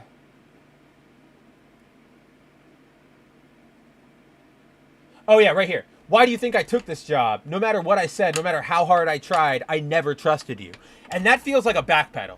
That feels like Wells just couldn't get that plot point to stick, and they're backpedaling now. Again, this entire bit feels like a backpedal because we already went through the stupid Goblin Who Laughs stuff a couple months ago, and nobody liked it then. Somebody over there really, really loves this idea of a spider goblin or a goblin spider. But it's not interesting. It's not. What is the point? Like that is my question. And then I sort of paused there because I had a terrible thought, which is if they really, really, really do want to pursue that, then like after Peter, so we know. Watch this.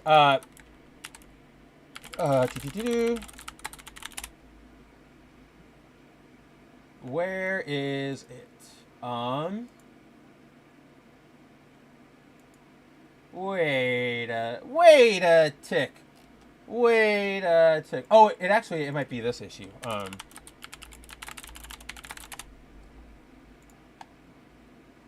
I hate this. Like I have to go through like volumes to find the right 50 that I'm looking for. Where is that cover? Oh, there it is. Sorry, guys. Amazing.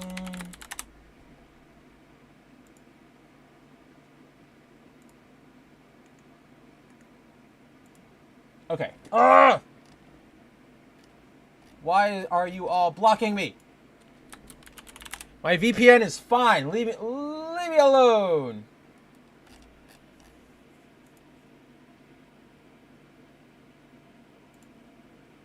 Fine. You're going to make it super difficult for me?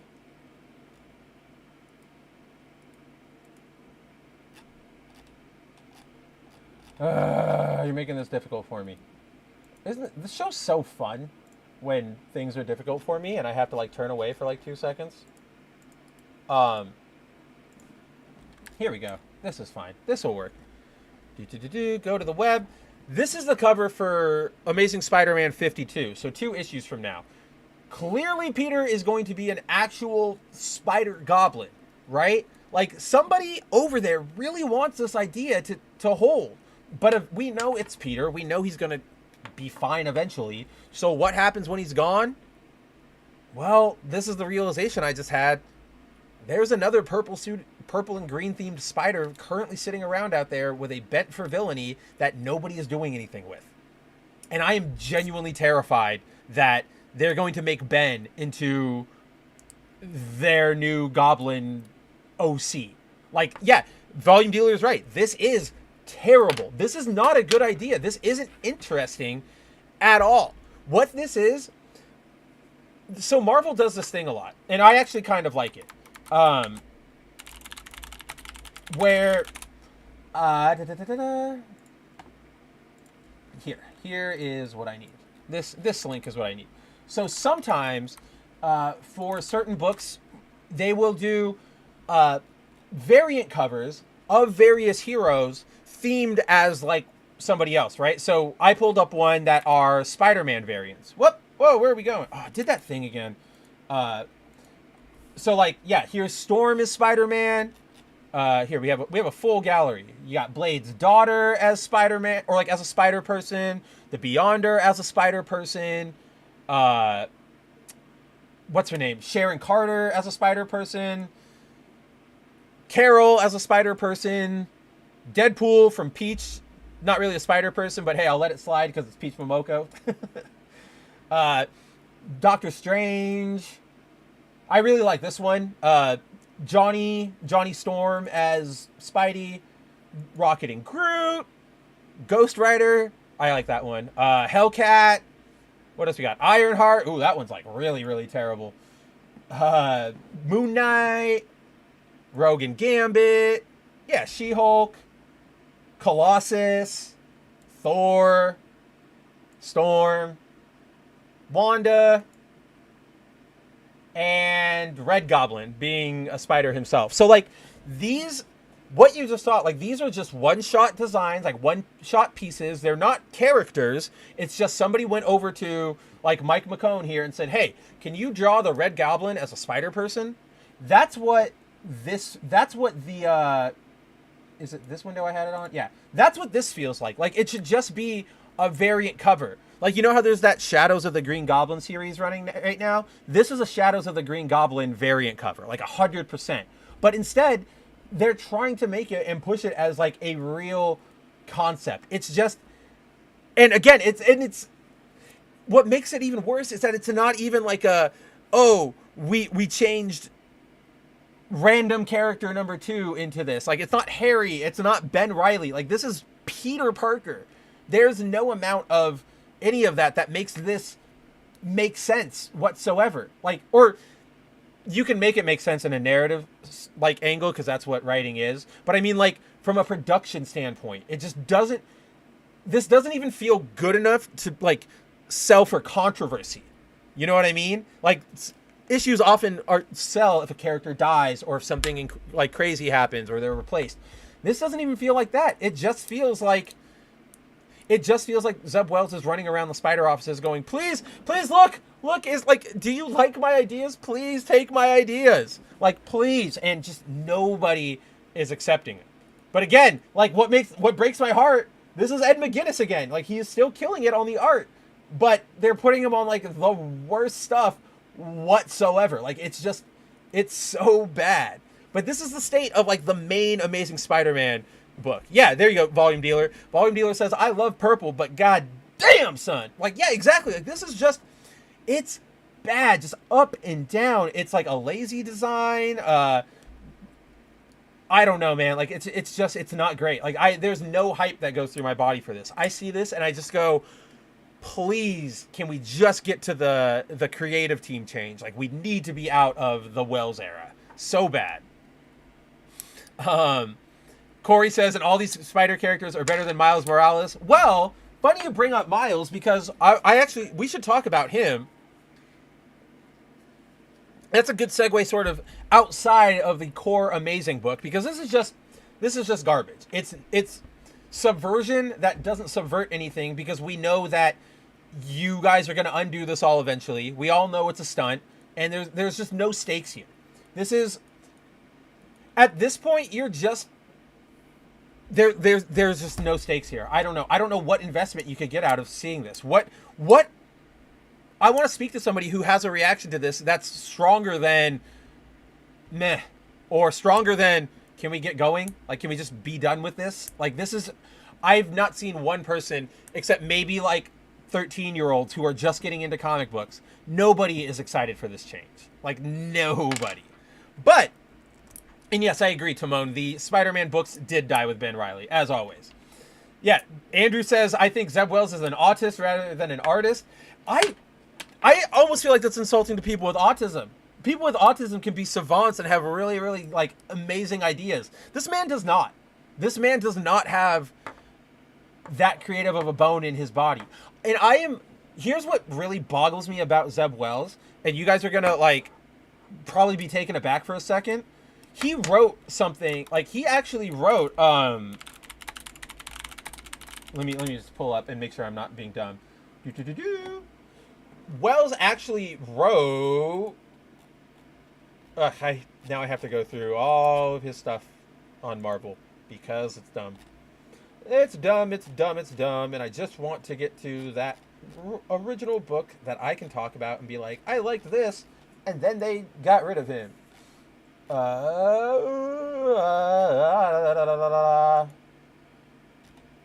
Wow, I have to go back way too far for this. I'm back in 2013. No, it's before that. It's way before that.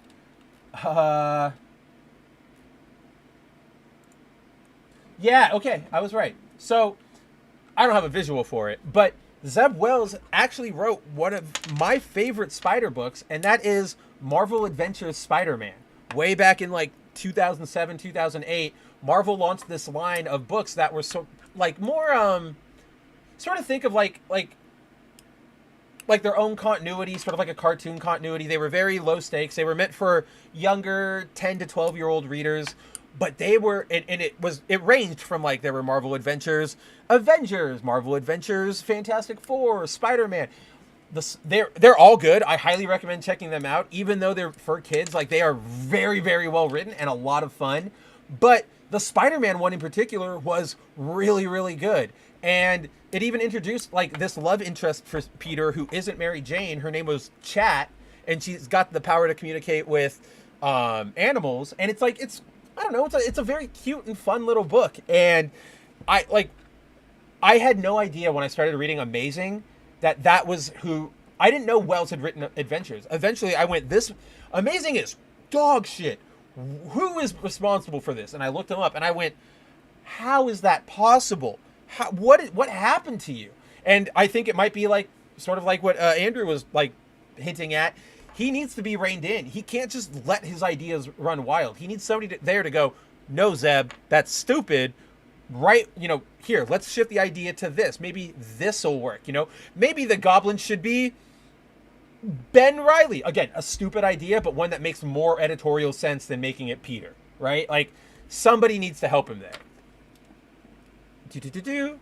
Oh, yeah. Oh, I jumped over this comment. Shinkai says, deep, silly, or cartoonishly evil, just have fun with it.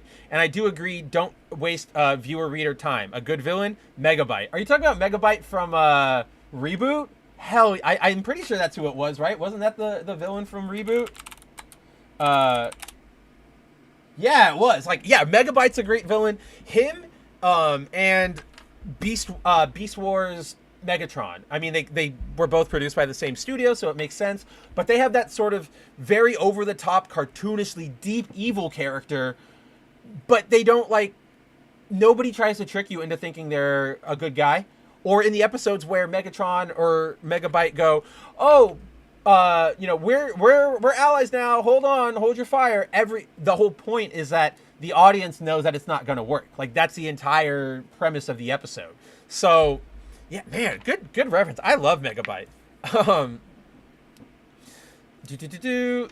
Yeah, Shinkai also says, Peter and MJ should be more like Up. A love that doesn't die, not a college course. Well, it's over now. That's I agree. Like, to me, Peter and MJ are one of the pop culture couples. You've got Superman and Lois. You've got Peter and MJ. You've got... I don't even know who else, like, sits on that level of like everybody agrees that this relationship is how it should be. You know what I mean? Like that's just how. Yeah, I don't really know what I was going with there, but yeah, like to that end, I understand that if relationships can break, and even if you really love someone, that after 5 years or like a good amount of time, you can find yourself accepting realities or moving on if you needed to, whatever. Especially like if MJ was under the belief like he's not coming back, it's been a year, he's not here, I don't know what to do. I can see you moving on, or at least opening yourself up again. But a couple months and then going like, no, I'm totally with this dude now, screw you, Peter. It just, did you ever really love him in the first place? Like, that's what really gets to me. And it's so insulting to ever imply that they don't have that. Andrew says, Timon says, I can't watch this. It's like putting salt in the wound. I'm taking a 5. Andrew says, that's the difference between being told you have very specific confines to work in versus having a long form run like the main 616 book.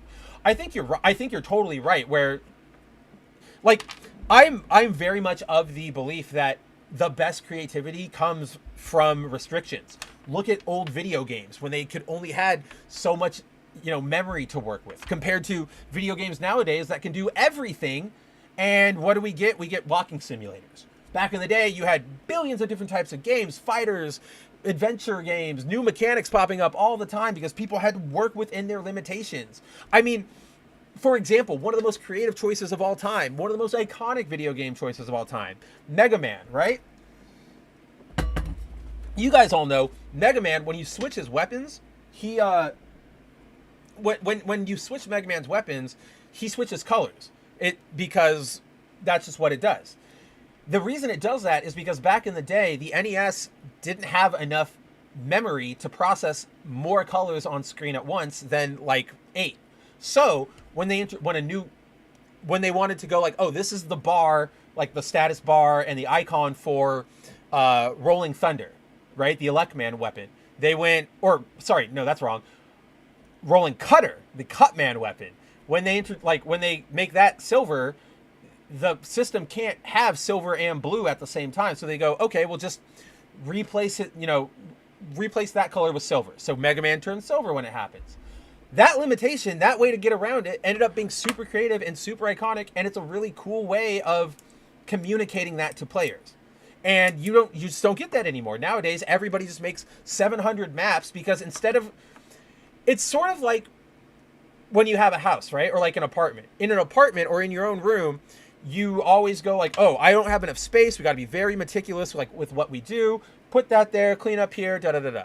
Once you get a bigger space, you're more prone to going like, I'll deal with that later. Throw that box over in the corner. And things can clutter up and things can just stack. I mean, I know in my garage, in my storage unit, I've got a bunch of stuff that I need to organize, but I've just been lazy because it's a big space and I can just toss it in there.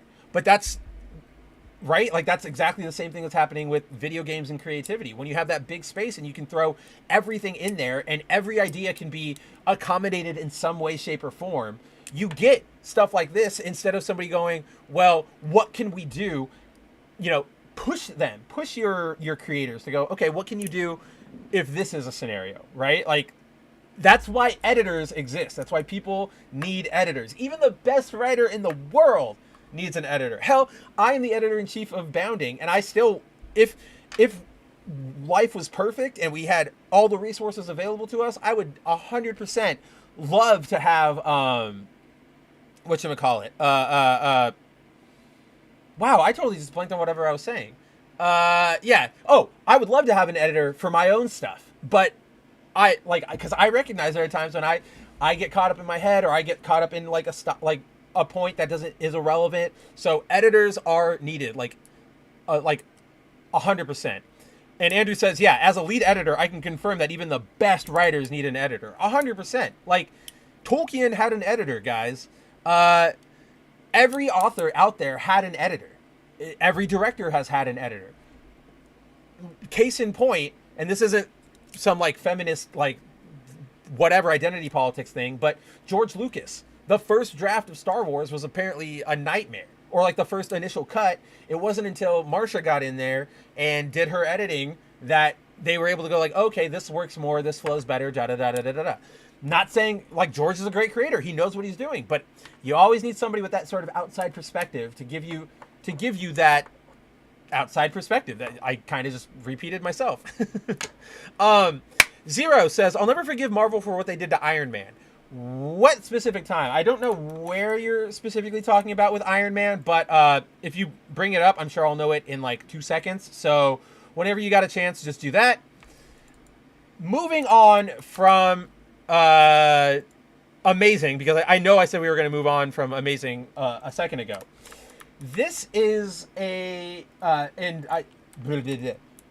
gonna shout out, and I know, blah, blah, blah. Okay, let me restart my sentence. Let's move on from Amazing, and I remember I brought up that we were going to move on before, courtesy of Corey's comment. So, to Corey's comment, there is something I wanted to address in that, and it is thus. So, obviously, Corey brought up Miles Morales, said, wow, it's crazy that, like, all those variant spider characters you showed who aren't actually characters are still better characters than Miles Morales. And that just reminded me of an observation I came across earlier this week, which is, and I'm bringing up my Twitter, you can find this tweet there. So in the upcoming, in Blood Hunt, Miles is turned into a vampire. He's a vampire now, and he's going to be like that apparently for most of the event, if not the aftermath of the event, because previews up in like the most recent Marvel previews have books where people are trying to stop him or get a hold of Miles as a vampire. It's interesting to me that they did that because, like I point out in the tweet here, doing my best Doofenshmirtz impression, this is the second time Marvel has gone. They've vampired the teenage protege of one of their like flagship heroes because they had no idea what to do with their character. And it's like, because they did this with Miles, and they did it before with Jubilee. I don't know if you guys remember this, but Jubilee, for the longest time, they turned her into a vampire because what else do you do with her character? And again, this is me as a giant Jubilee fan. There wasn't a lot to do with her character at the time. A good writer can do stuff with her character, but just nobody was doing anything. So they went Wolverine sidekick. People know who she is. Vampire, and she became a vampire in the previous big vampire event from Marvel, which was Curse of the Mutants back in like 2010, 2010, 2008, around that time. So it's funny to me that this is literally their go-to move. Got it. We have a teenage character that we want to try and market, but we have no good writers to do anything with their characters. Vampire? Don't people like vampires? And I'm still just of the general opinion that vampires in general in Marvel don't really work as a giant threat. I don't know. I don't feel like there's any consequence coming from this event of vampires being in the MCU with all the mystic stuff, with all the technology stuff. It just, you can do good vampire stories and they exist, but the entire threat of this arc just doesn't really resonate with me. Like, there doesn't feel like there's anything coming. Yeah, I think you got it right, Andrew. Andrew says they feel like there's some vampires are something that should be limited strictly to the Midnight Suns. Yeah, it's like these vampires should be in the dark. These are enemies that you have to go into the shadows, into the nasty places to fight, and that's where the other heroes don't go because they're too busy fighting in the sun with all the people with their multicolored costumes. They aren't a giant threat. They are very small, specific threats. And then Andrew, right there, you got me. They don't feel like a cosmic level threat, not even the Avengers. And I think it's because, like, the second vampires pop out or try to expose themselves, they're going to get annihilated. Once you go up against a superhero, a vampire doesn't really have a lot of threat. I mean, we saw in the most recent issue of Blood Hunt, there's a scene where Vision just straight up grabs a vampire, flies him into the stratosphere, and exposes him to the sun. Done. Right? Like, what more do you need there? The issue has Captain Marvel blasting a hole in the Dark Force barrier with her energy because she's freaking Captain Marvel. Like, she could have done it when she was Miss Marvel too, because she's that powerful. Once you get there, the threat just isn't aligned. It just is not there, especially when we have things like literally, guys, you just reintroduced a new Sentry analog, and the Sentry is touted as having the power of 1,000 exploding suns. Like, there's just no threat here unless it's on a very, very, very, very stealthy personal level. Because the second you bring in the cavalry, a vampire threat is is like a black ops thing. It's not a full military operation. Because the second you have a full military operation, you have so many heroes who are going to come out and stomp you and just be done. There's no getting around it. We have sunlight. We have magics. It feels so impotent as a threat.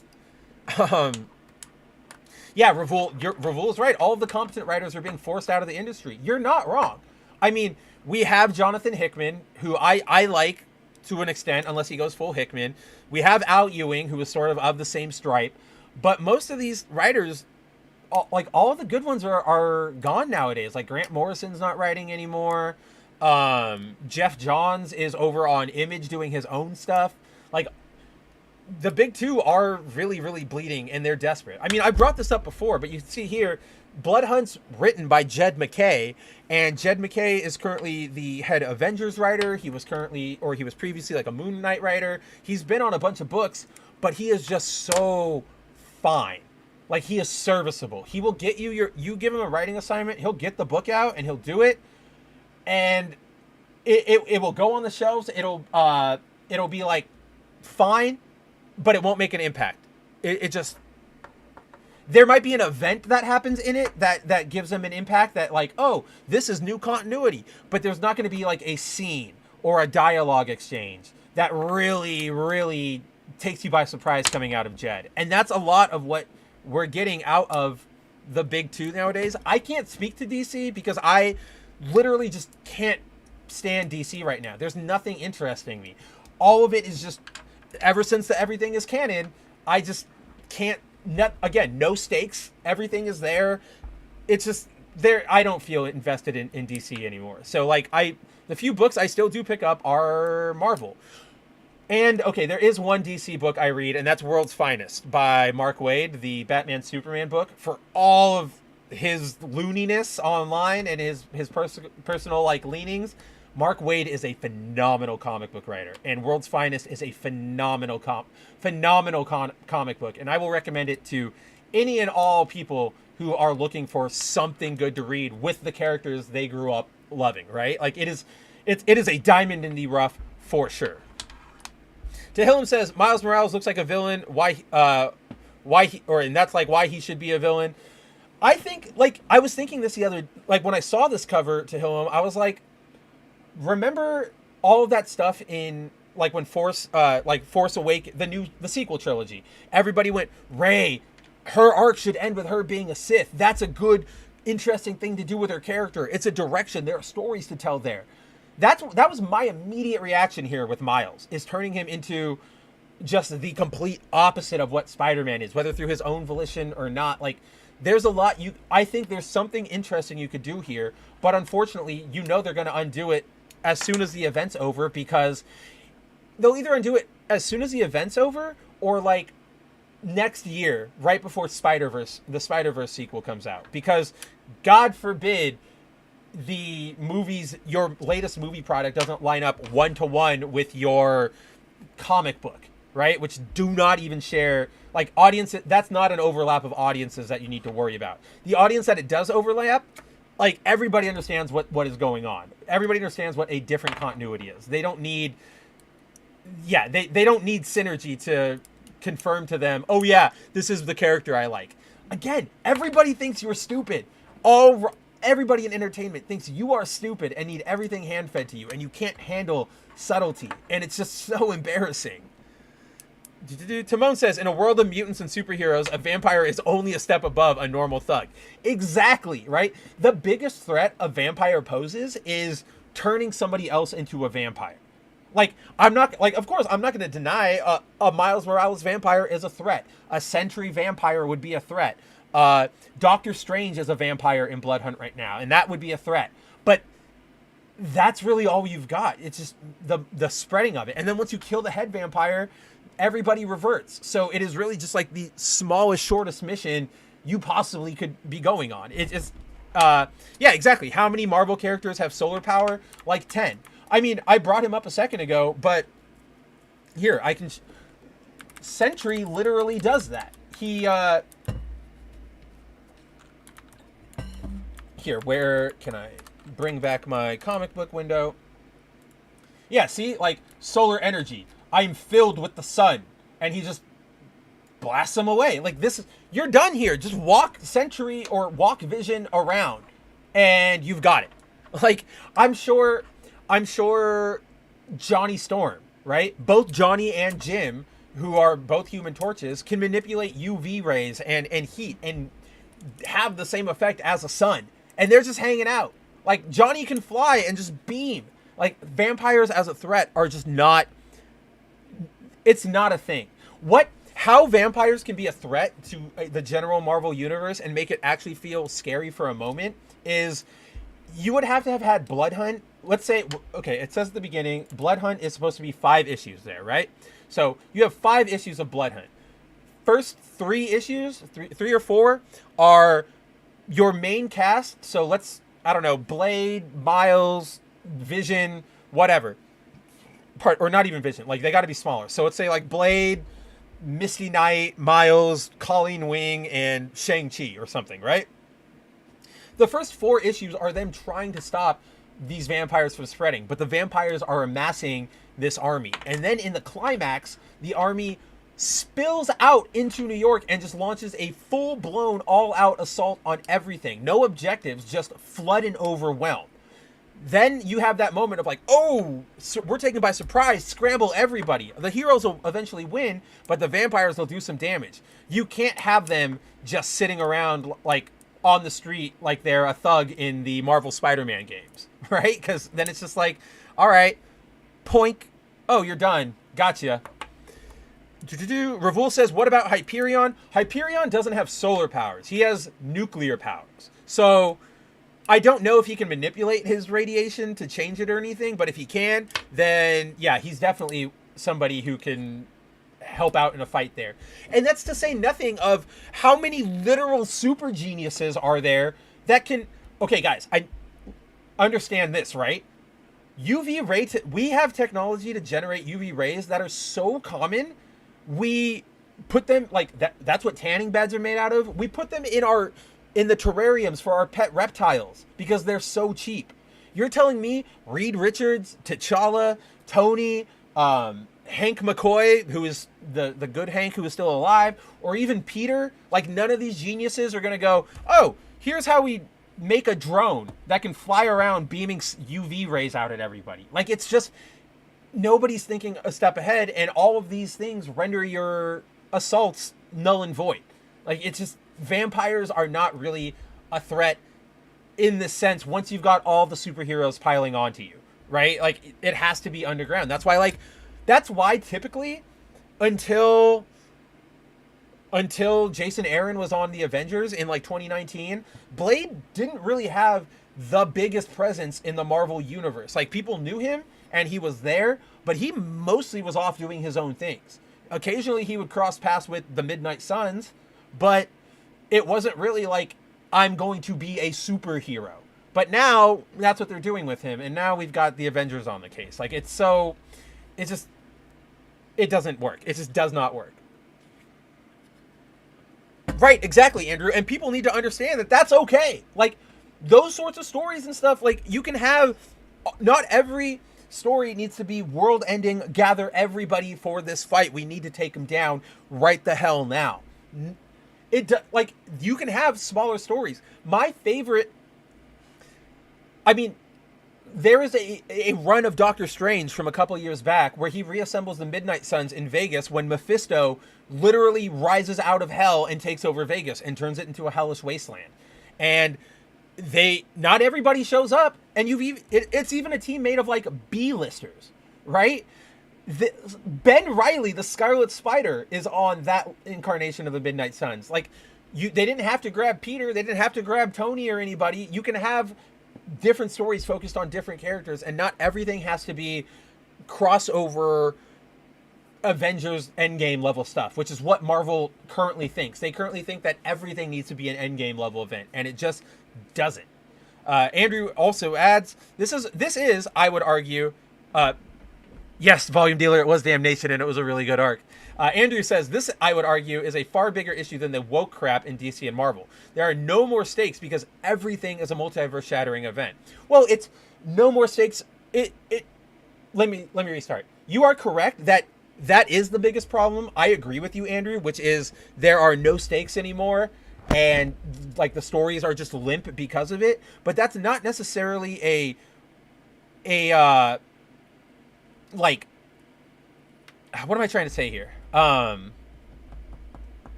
Everything is a multiverse shattering event. What did I want to say?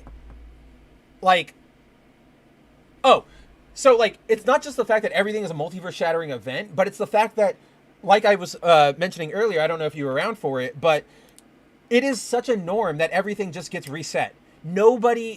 How is anybody supposed to have any, like I was pointing out, how am I supposed to believe anything about Miles being a vampire or Peter being the Goblin when I know that in 5 months, because the comic book industry is like progress and change is a theme, like a themia to the comic book industry, I know that it's all going to be undone eventually. So why the hell am I here? Like, literally, what is the point? And I think we've hit that terminal point now with DC going everything is canon, because now you have DC everything is canon and Marvel saying, oh, everybody from the multiverse is just here. Like the multiverse is just a revolving door to 616. So this person dies, okay, bring in alternate universe version. This person dies, bring in that. Oh, this person got cancer, we'll send them off to the universe and we'll bring in their more diverse counterpart from Earth 2100 or whatever. Like, it's just, yeah, exactly. Nothing matters. Everything is just build up to the next Dogwater crossover. And every crossover, we're at the point where we're looking for vampires for your crossover. I don't know, man. I feel like, cool it, bring it back down, separate everybody out, let them breathe. Like, not everything needs to be a crossover event. Like, just absolutely. Tahillim says, the thing is, DC Comics still has its Elseworld storytelling, but not all are made canon. Well, they're just bringing back Elseworlds right now. And those, like, I'm fine with an Elseworlds, but I just don't like the idea of, like, this is a revolving door. Here's the multiverse. Everybody can come in and just hang out. There are no stakes. And that actually is a good segue to another spider point I needed to make, which is, like, it is literally, like, representative of what this issue is. Where was it? I had it a second ago. Did I not move it? Oh, no, I'm literally hovering over it, and my icon blocked it out for me. So, don't know if any of you guys care or checked this book out. I don't really care about Spider-Gwen as a character. I think they've long abandoned what made her interesting, which was her being on, like, an alternate version of Gwen Stacy in a world where everything was topsy-turvy, where, like, Peter was the Lizard and Matt Murdock was the Kingpin. Like, all of that stuff is gone now because now they've just made Gwen Stacy our multiverse girl. She's just here. But I bring up this issue specifically because, let's see, are there any good splash pages for me to sit on? Well, first of all, I wanted to bring this up. Like, this is so sad. They literally just can't give characters their own original thing to do. They literally gave Gwen the train stop thing from Spider-Man 2 that like, it's so sad how much you guys are aping from the MC or, like, movies. Like, just be original. But to my whole point, this issue is basically establishing that Gwen now lives permanently on 616. And it's just like, what the hell are we doing here? Why is everybody gotta be here? What are we doing? Like, it's so annoying. Why is every hero on the 616? Every hero was in New York in the 616. Like, just, it's the same complaint I have about Star Wars, right? Star Wars is supposed to be this big, sweeping, epic, grand universe where things are going on. There is a war happening.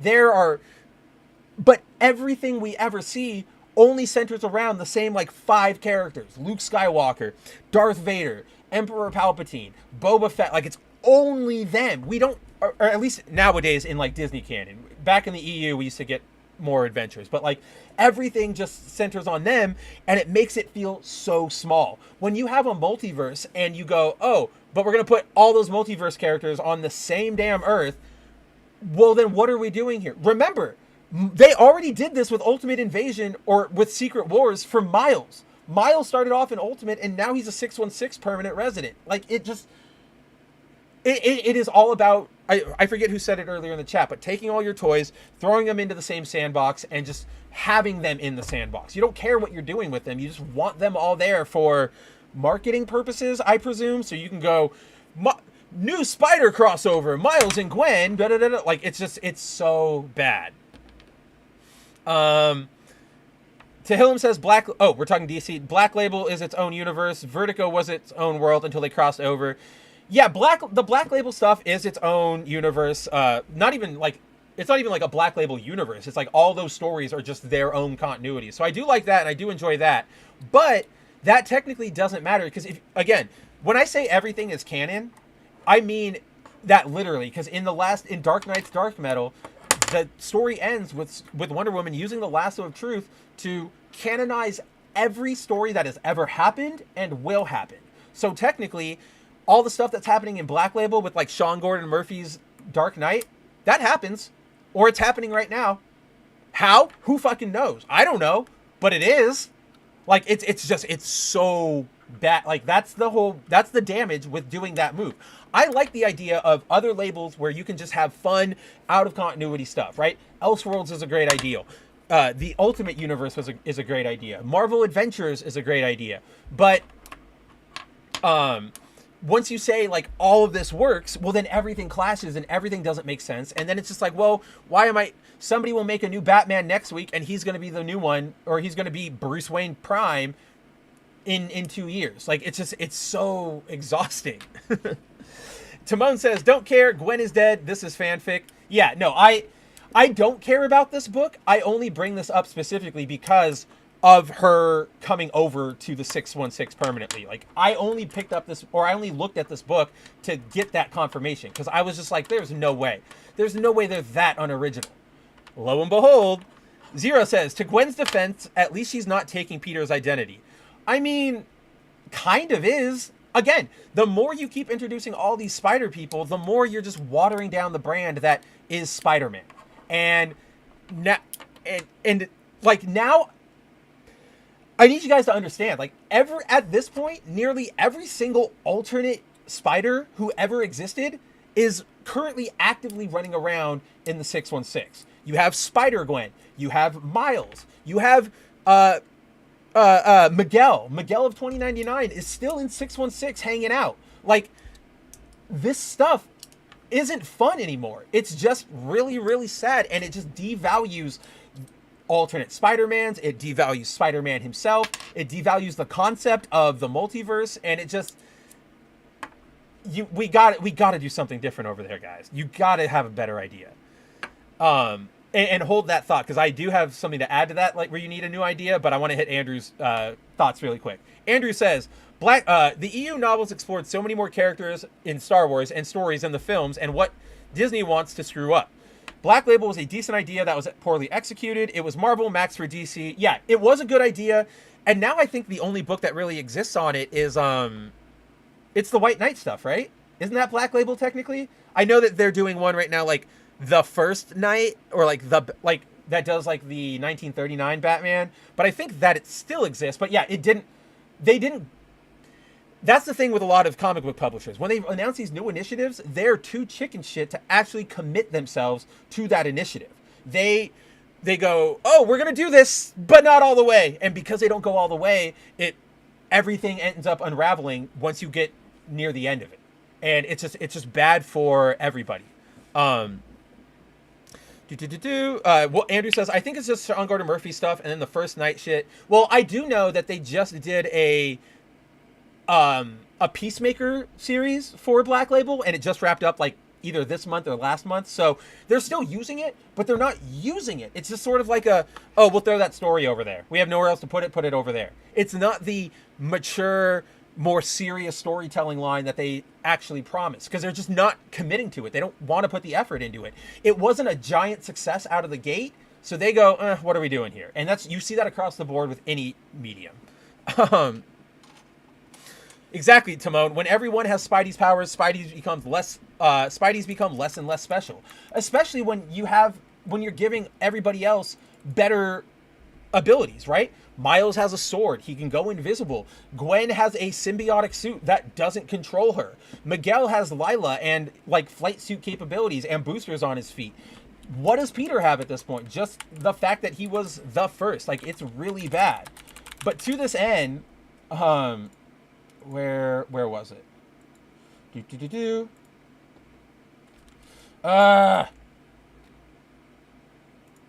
Yes. Okay. So I don't know if you guys saw this news, but this news makes me quite frustrated. Oh, wow. Didn't mean to close that. But so they are on this topic of Spider-Verse and everything. They are launching a new Spider Society series. And it's bringing back all these guys. It's bringing back everybody, you love, blah, blah, blah, and characters you don't love, because I see Sun Spider back there. But it's like, A, this concept is tired. B, what's left to do with this concept?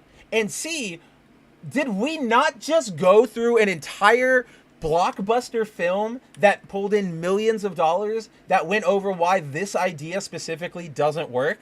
Why the Spider Society can get corrupted really easily or like lose its way? Like, what the hell are we doing over here with this Spider Society thing? Needs to stop. All the Spider-Verse shit needs to stop. It's boring, it's tired, and it's not fun anymore. One of the cool things that I liked about the original Spider-Verse was sort of like you were pulling in characters we had seen before, and then the original ones were very much like, what if Spider-Man was an anime hero? What if Spider-Man was like a 1970s detective hero? What if Spider-Man was a full spider? And now it's just like, what if Spider-Man was gay? What if Spider-Man was a fashion designer? What if Spider-Man was Cyclops? What if Spider-Man couldn't walk? And it's just like, this is so boring. None of these, there's no interest here. Cool designs for some of them, sure, but I don't care. Like, this stuff needs to stop. We need to call it. We need to get back to like Peter, Jessica, Ben, and Kane. I'll even give you guys. You know what, Marvel? I'll be nice. I'll even let you guys have Miles and Spider-Gwen if you cut the shit out. If you just call all of this, because it's just, we're retreading the same ground and doing it over and over and over again, and it's just not offering anything. Like, it is really, really, really, really stupid. Sorry, guys, gotta reply to a message. Yeah, I love my Ben. Bring Ben back at every moment. Whoa, look at that. I ended up, it's a good Art Germ cover, though. Art Germ always kills it. Let's see. Yeah, Andrew says, call the Spider Folk down to Peter and Jessica and Julia can stay because they're not at all connected. Right? Like, yeah, Julia and Jess can stay. I will give them Miles and Gwen as like a bargaining chip if it means that we just stick to like Peter, Ben, and Kane.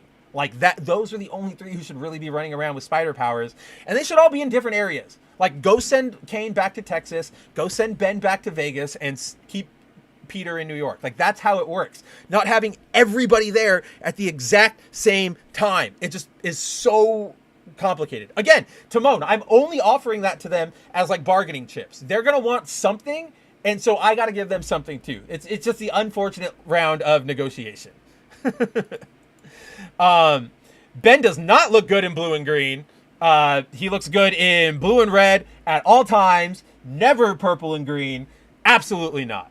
It's a good suit. The Chasm suit's cool, but it's not Ben. And then Zero says, Ben and Miles at most, and Miles would be heavily reworked to differentiate him from Peter. I'm in for it. Like, just all of this Spider Society needs to stop. It's not special anymore. Of all the characters in, like, comic book continuity, there are more Spider people running around than X-Men members, than Superman family members, than Bat family members. Like, it's just, it's gotten ridiculous. There's just no other word. Like, I look at this and I go, you guys are ridiculous. Like, what are you thinking?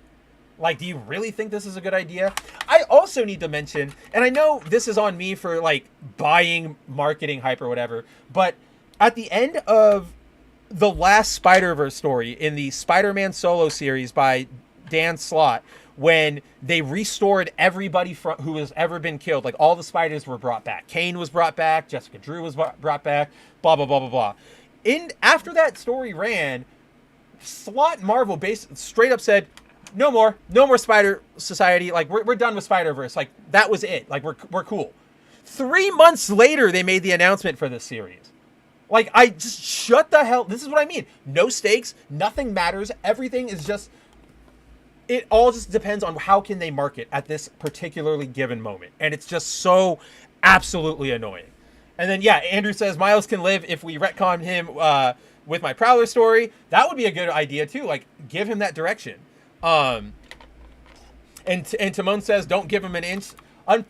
Unfortunately, if I were hostile takeovering Marvel, I would say that. But in the world of negotiations, that is just like, I'm just playing with the cards I'm dealt. If I could have my way, Miles would be back in 1610. Gwen is 60, Earth 65. Never, and just leave him the hell out of 616. But if I'm just thinking, I'm playing devil's advocate from the position of somebody who would actually be going to enter such a negotiation. If that makes any sense. Second, or I guess finally here,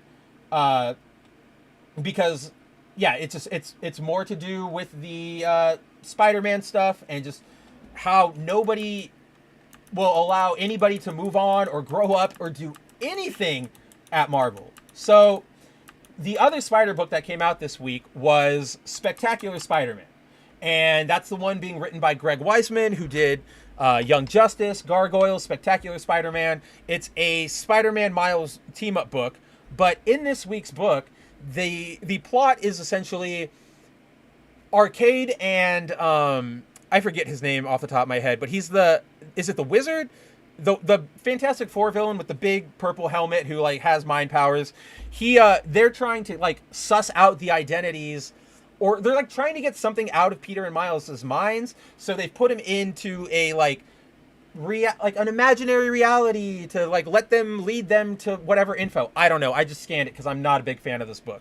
But the reason I bring it up is because in this fantasy world, it shows their fantasy, as you can see here on this cover, as Peter still being with Gwen.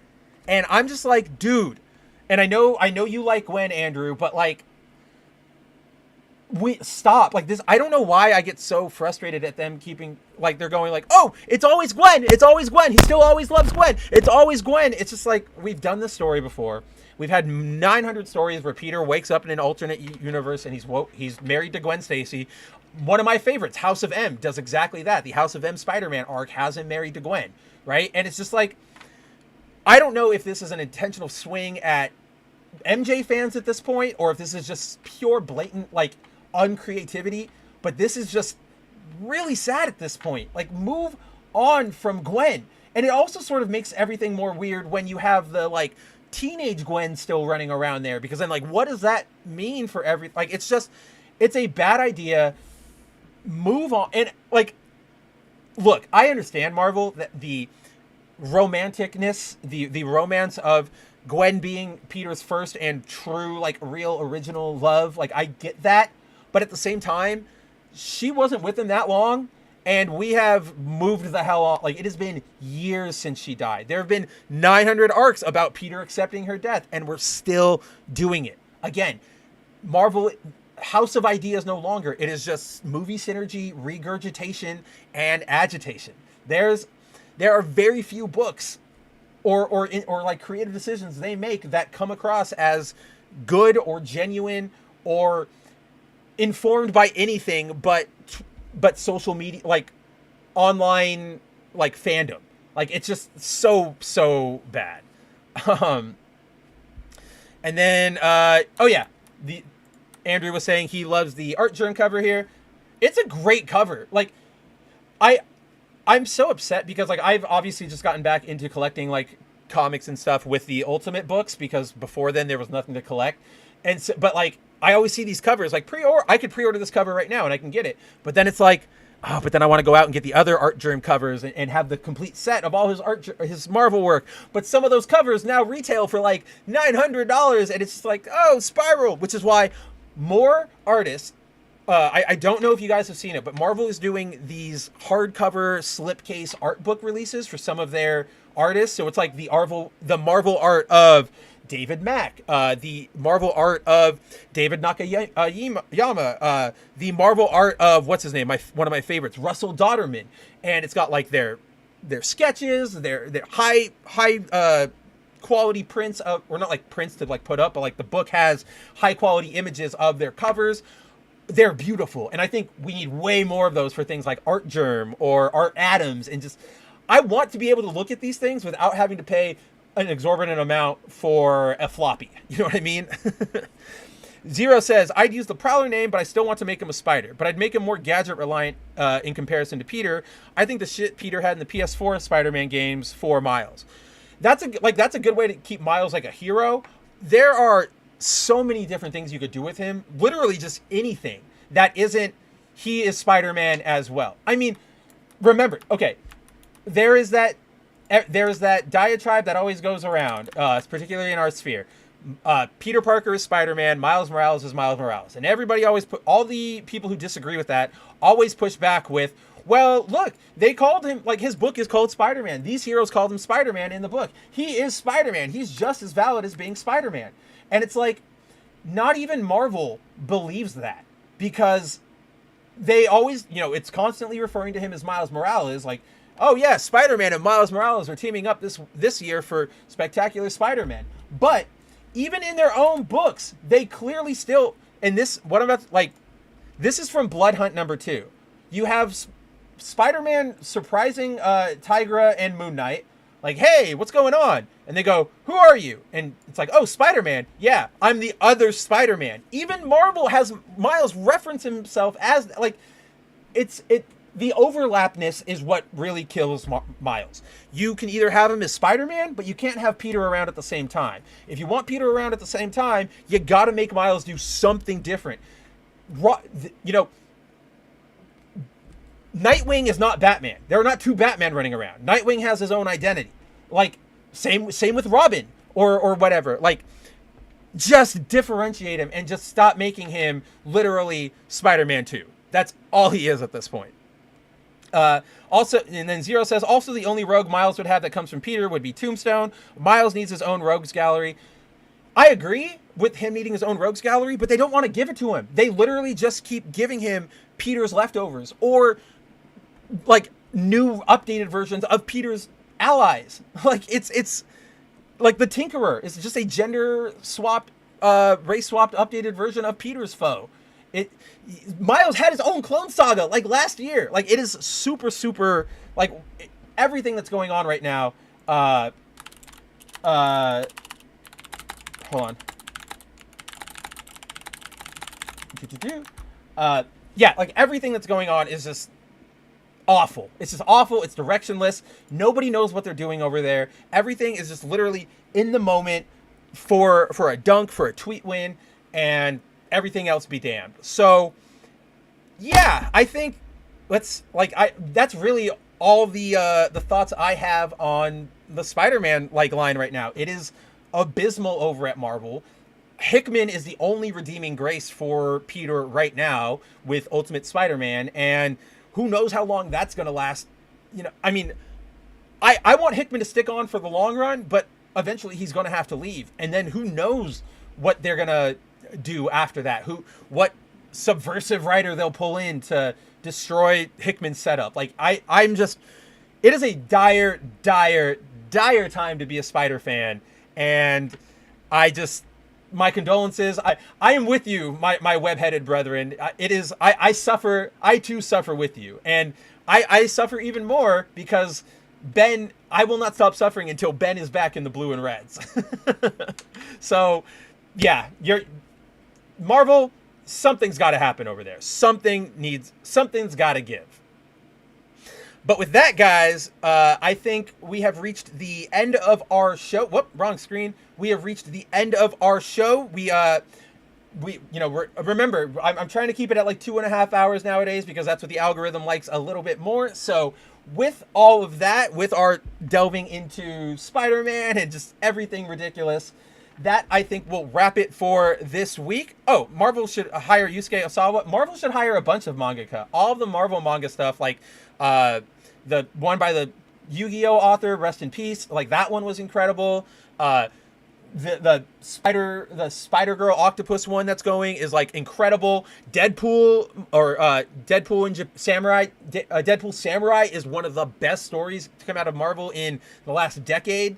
Again, don't let your hubris go and allow yourself to go, hey Japan, let us learn some lessons from you. Let's take some examples from you instead of going, how do we stop them? Like our products are better. We need to stop them. Like it's just so sad at this point. And yeah, no, absolutely, Zero. I 100% recommend the Octopus Schoolgirl manga. It's got Superior Octopus, who never got like his play. Like I'm super happy to see him in it. So yeah, pretty much if it's a manga from under the Marvel publishing label, it's going to be good. I can actually also recommend that for the DC ones, like Justice League Justice Buster, the Operation Joker, where Joker takes care of the baby Batman, I can't remember the Superman Meshi, I think it is, the one where he just flies around going to restaurants. They're all fun, they're all original, and they're all definitely worth your time. But yeah, guys, I think with all that talk, we've gotten to the end of tonight's show. As always, I want to thank absolutely every single person for coming out, hanging out with me on Friday. You guys know I look forward to the show. I look forward to hanging out with you guys. If it weren't for you guys tuning in, I wouldn't be able to do this. So thank you guys from the bottom of my heart, to everybody from Zero to Andrew to Pro was here for a second, to Moan, Ravul, Corey, Reeve. You guys are the best. I enjoy talking with you every Friday. This show wouldn't be a show without you guys. Tehillim, did I say Tehillim? I meant to say Tehillim. Shinkai, I think I said Shinkai, but after the debacle 2 weeks ago, definitely gotta shout out him specifically. And I think I said Timon, but now I'm just running through everybody who's on the user list. But yeah, guys, as always, thank you so much for tuning in. If you want to see more of me before next week's show, you can always follow me right here on Twitter at KabutoWriterMav. If you're new here to the show, you can always smash that all the YouTube buttons, like, subscribe, the bell. If you want to see more of me live before next week's show, you can catch me every Wednesday at 9 p.m. Eastern Time on the Bounding Into Comics channel for the 01 stream, where me, Josh, Jacob, Cider, and Nerdigans break down the biggest mainstream pop culture news of the day. So that's where you get your Star Wars, your Marvel, your DC, all of that fun, movies, entertainment stuff. Check us out over there if you're interested. To that end, as always, same Mav time, save Mav channel next week for another episode of The Good, The Mav, The Ugly. We don't pick our, obviously the topics are not picked ahead of time, so whatever, we'll see what we're talking about next week. Hopefully it's something not as infuriating as Zeb Wells' awful, awful, awful spider run. But yeah, with that, take care. Check out Bounding Into Comics every day. I have a video to go record with Pro, which is, what I'll be doing after this. I'm sure I'll talk to all of you guys on Twitter, on Discord, on all of this stuff. It's the weekend. Go have fun. Go play something fun. Go read something enjoyable. Go watch something that's not going to make you scream. Or, I mean, at least scream out of frustration. If you want to go watch a horror movie, I definitely recommend that. But yeah, I think that's all we've got for tonight. Before we officially head out of here, I, of course, have your last call for last-minute news. And given the webbiness of tonight's stream and the fact that, I am, of course, the sphere... You come here for, you want toku, you want anime, you want all the good Japan stuff. And I'm the source to talk about it with, right? So, in honor of all of that, I have a fun clip. It's going to be, it's one of our longer ones. I think it's about 1.5 minutes. Obviously, you're not obligated to stick around, but I think if you do, you're going to enjoy. And yeah, I hope you like it as much as I did when I originally watched the series. Check it out. 孤独な少年のために戦う男スパイダーマン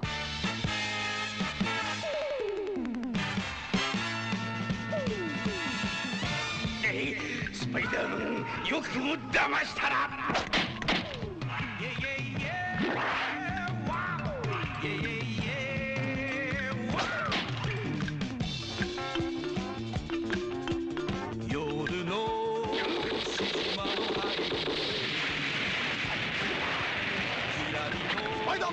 GP7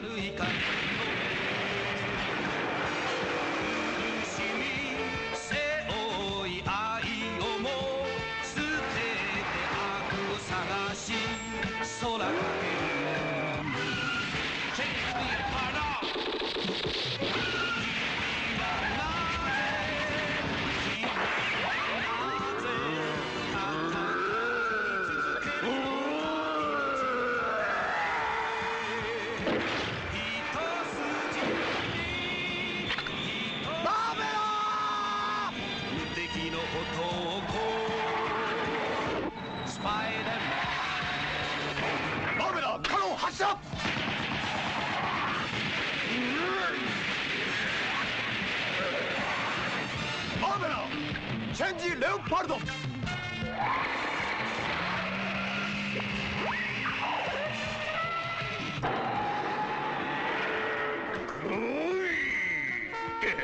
オパルドソードビッカー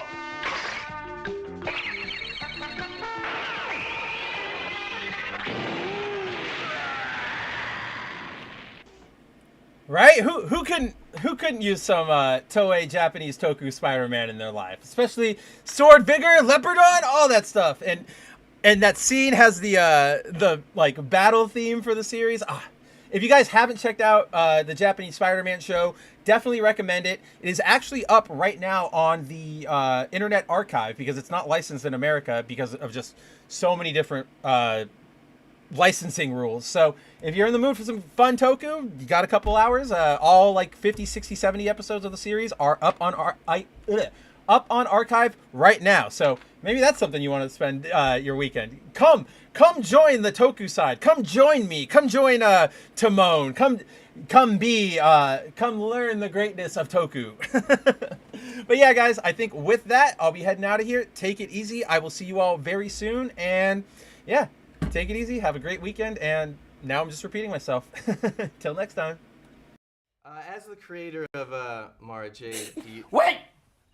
I am not the creator of Mara Jade, and I want you to get out of this office right now. I'm sorry, Zeb. No way. You brought No it on way. You brought it on yourself. I don't want you here. I'm so Out. sorry, George. I didn't think it would go like this. Out. Ted, I got your voucher. Out!